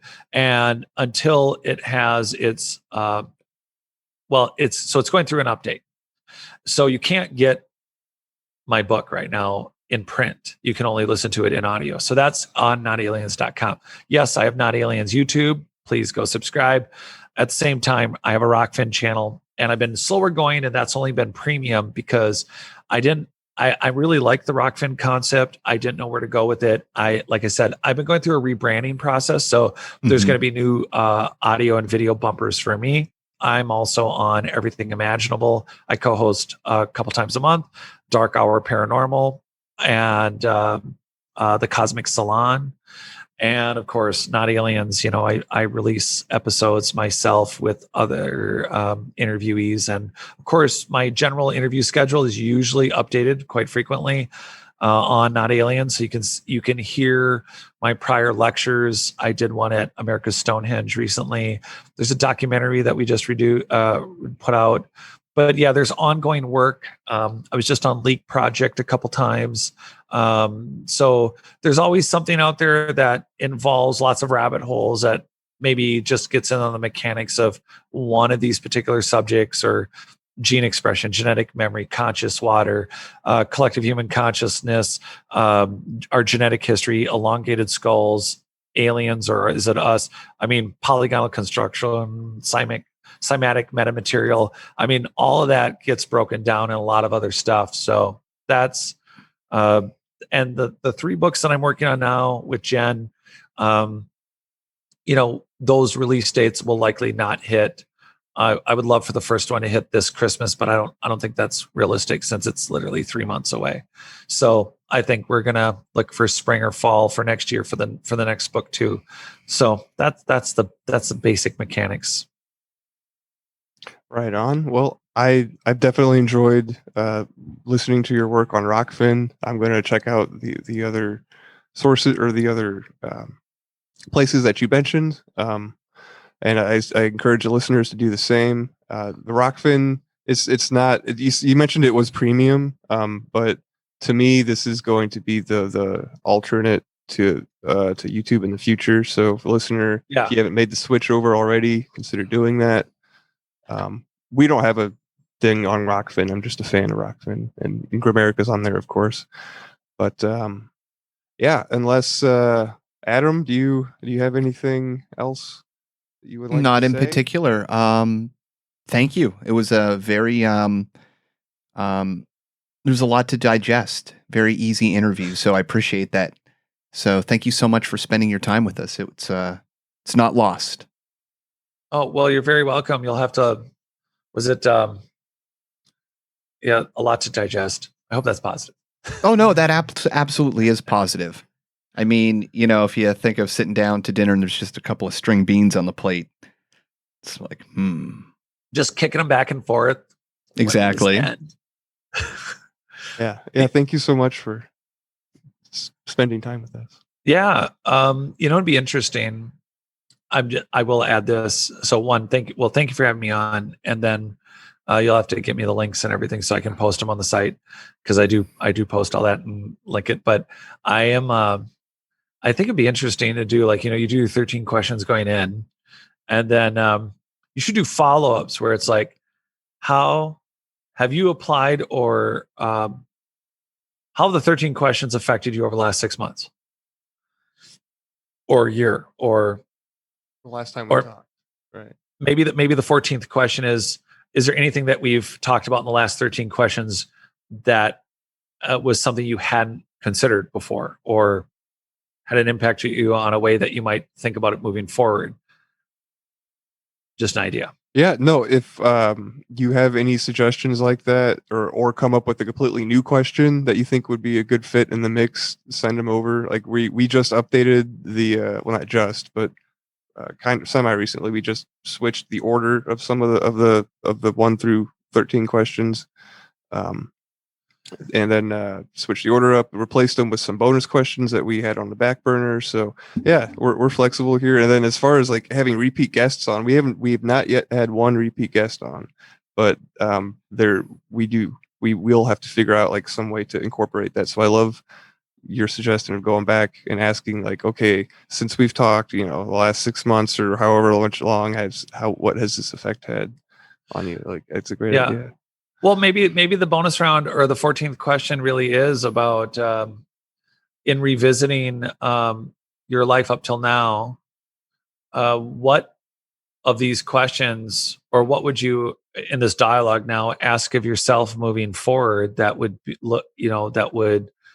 that would change the outcome of one of these questions over the next 6 months or year? Right.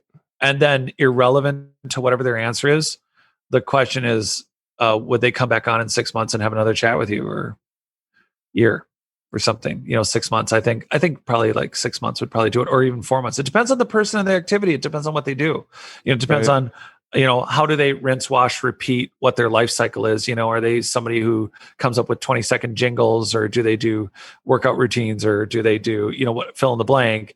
They might have repeated that process in order to make the improvement or the change or the thought like a million times in 4 months or 3 months or whatever. It depends on the person, I would assume. Yeah. And I think it would be kind of interesting to document the change in perspective over time too.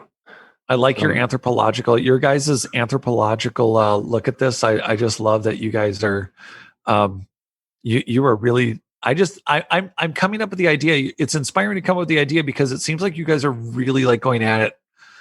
I mean, like you're really going at it for this. Yeah. I was this close to getting a degree in anthropology in college, except it wasn't offered as a major at the time that I wanted to get out of college. Right.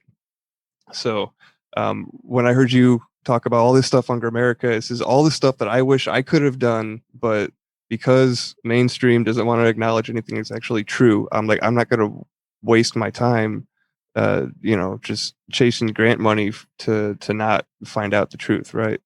So right.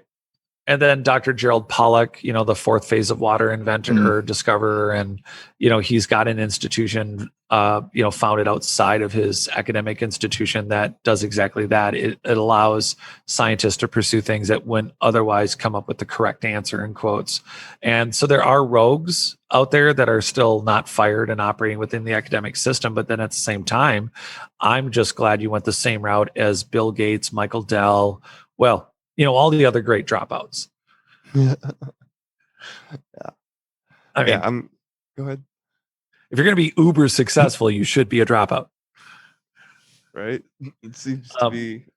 But again, I love the answer on, Ken Wheeler. I love his work on magnetism. And I will say that, when he's like, do you want to tell me who Leonardo da Vinci's academic advisors were and who were his peer reviews? Yeah, exactly. The lunacy of it, it's crazy. It's like, I'm trying to remember what school the Beatles graduated from to write their music. Anyone? Or Led Zeppelin. It's so funny. It's like nobody says, well, we'd play your record, but where did you graduate from?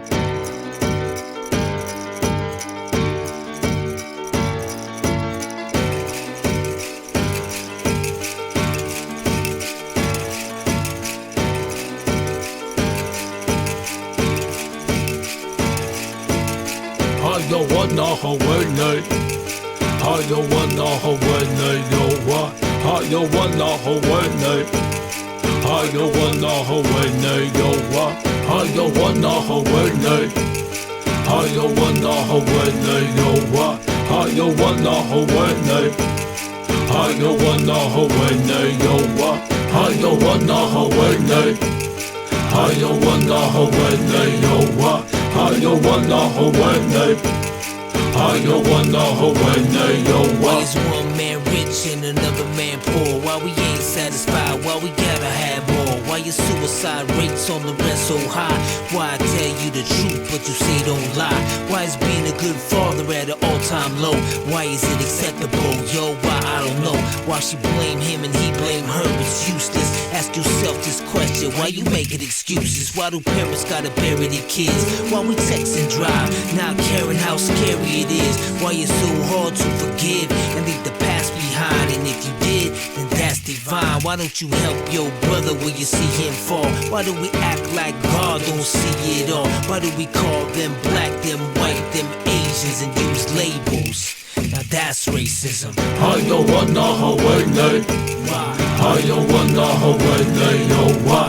How you wanna Hawaii? Why? How you wanna Hawaii? Yo, what? How you wanna Hawaii? Why? How you wanna Hawaii? Yo, what? How you wanna Hawaii? Why? How you wanna Hawaii? Yo, Why is what? there innocent people locked up for life? While some people can't say nothing nice. Why do we always gotta question what all of it means? And why won't you follow your dreams? Tell me why. The night when you took my dad, why'd you let me see my grandpa cry? And tell me why. And why do you choose to hide, even though you was born to fly? And tell me why. And why don't we turn from all the hate? And why don't we learn from all mistakes? Why do I keep on wrecking these fat beats? And teachers don't make more than professional athletes? And why? And why? And why? And why? And why? And why? How you wanna Hawaii? Why? How you wanna Hawaii? Yo, what? How you wanna Hawaii? Why? How you wanna Hawaii? Yo, what? How you wanna Hawaii? How you wanna Hawaii? Yo, what? How you wanna Hawaii? How you wanna Hawaii? Yo, what?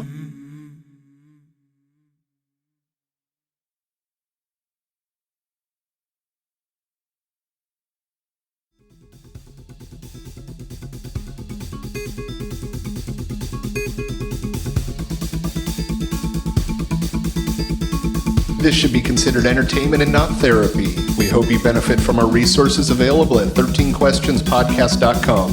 Thank you for listening.